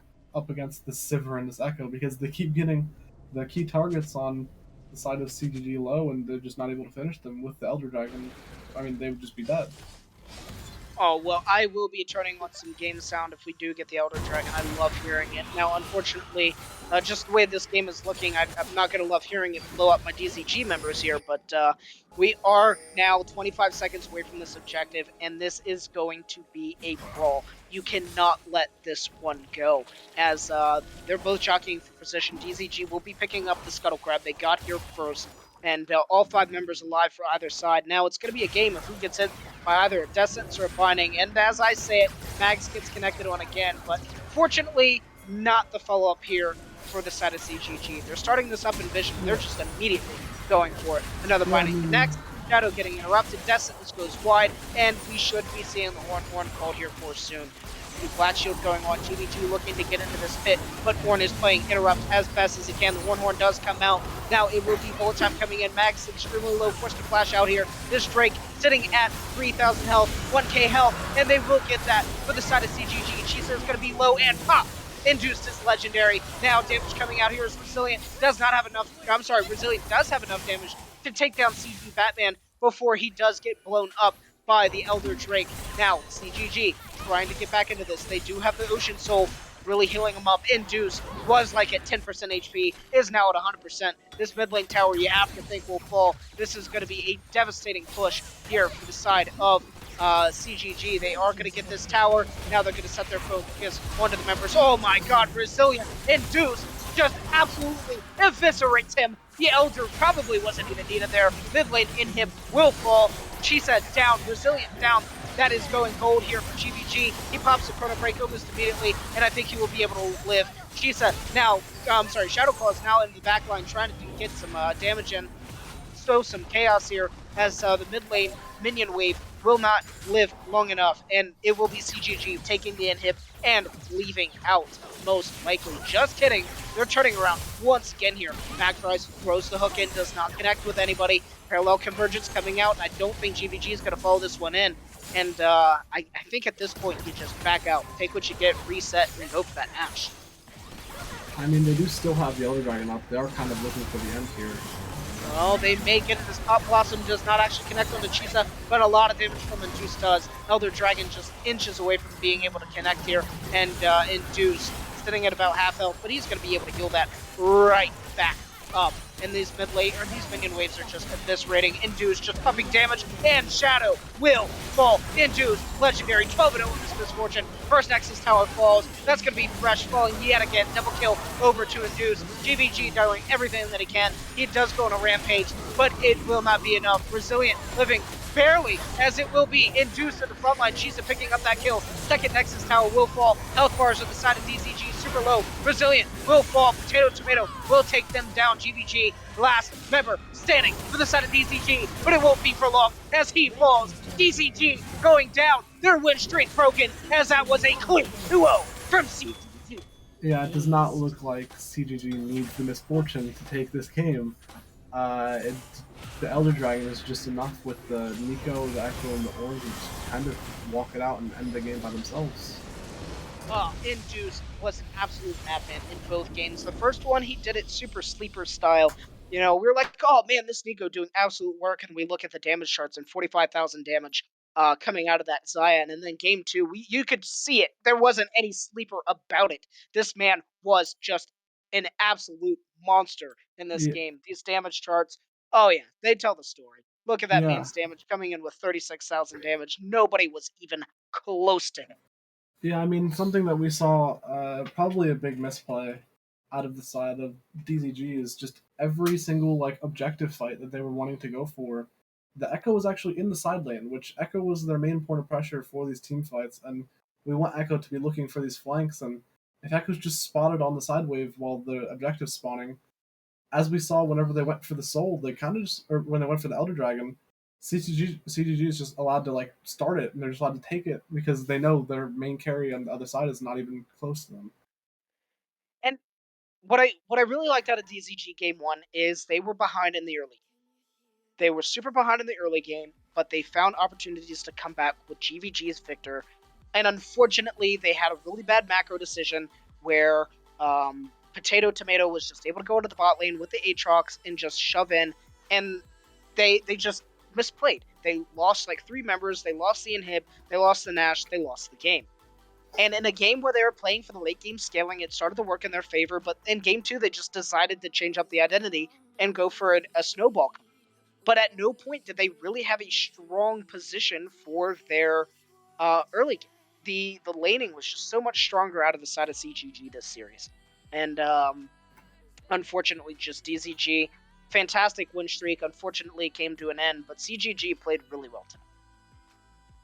Yeah, it was a bit unfortunate in that game 1 where they weren't really able to get onto any of those really big team fights for the Victor and the Jinx, but here in game 2 we do see the Echo gets out of laning phase and the Echo turns online, but everyone else is pretty weak. I mean, the Sivir gets really good poke with the lethality build, just not enough to secure any kills with the Echo not ever really in the team fights. And with the Black Shield coming in and the protection offered by MXN Potato, definitely had a lot of safety to protect the Misfortune as well, and DVG just was not able to get into the wings to really take out that threat. But with that being said, ladies and gentlemen, we were happy to bring you another DZG series. Unfortunately, didn't go our way tonight, but do catch us tomorrow night as DZG Elysium takes once again to the Rift, and hopefully we'll be able to secure the win. So thank you once again for coming out. And also, make sure to check out our sponsor, Buff. Exclamation Buff in the chat, click the link, and come help support us. With that being said, catch you all tomorrow night. Thanks again for coming out. Have a good night.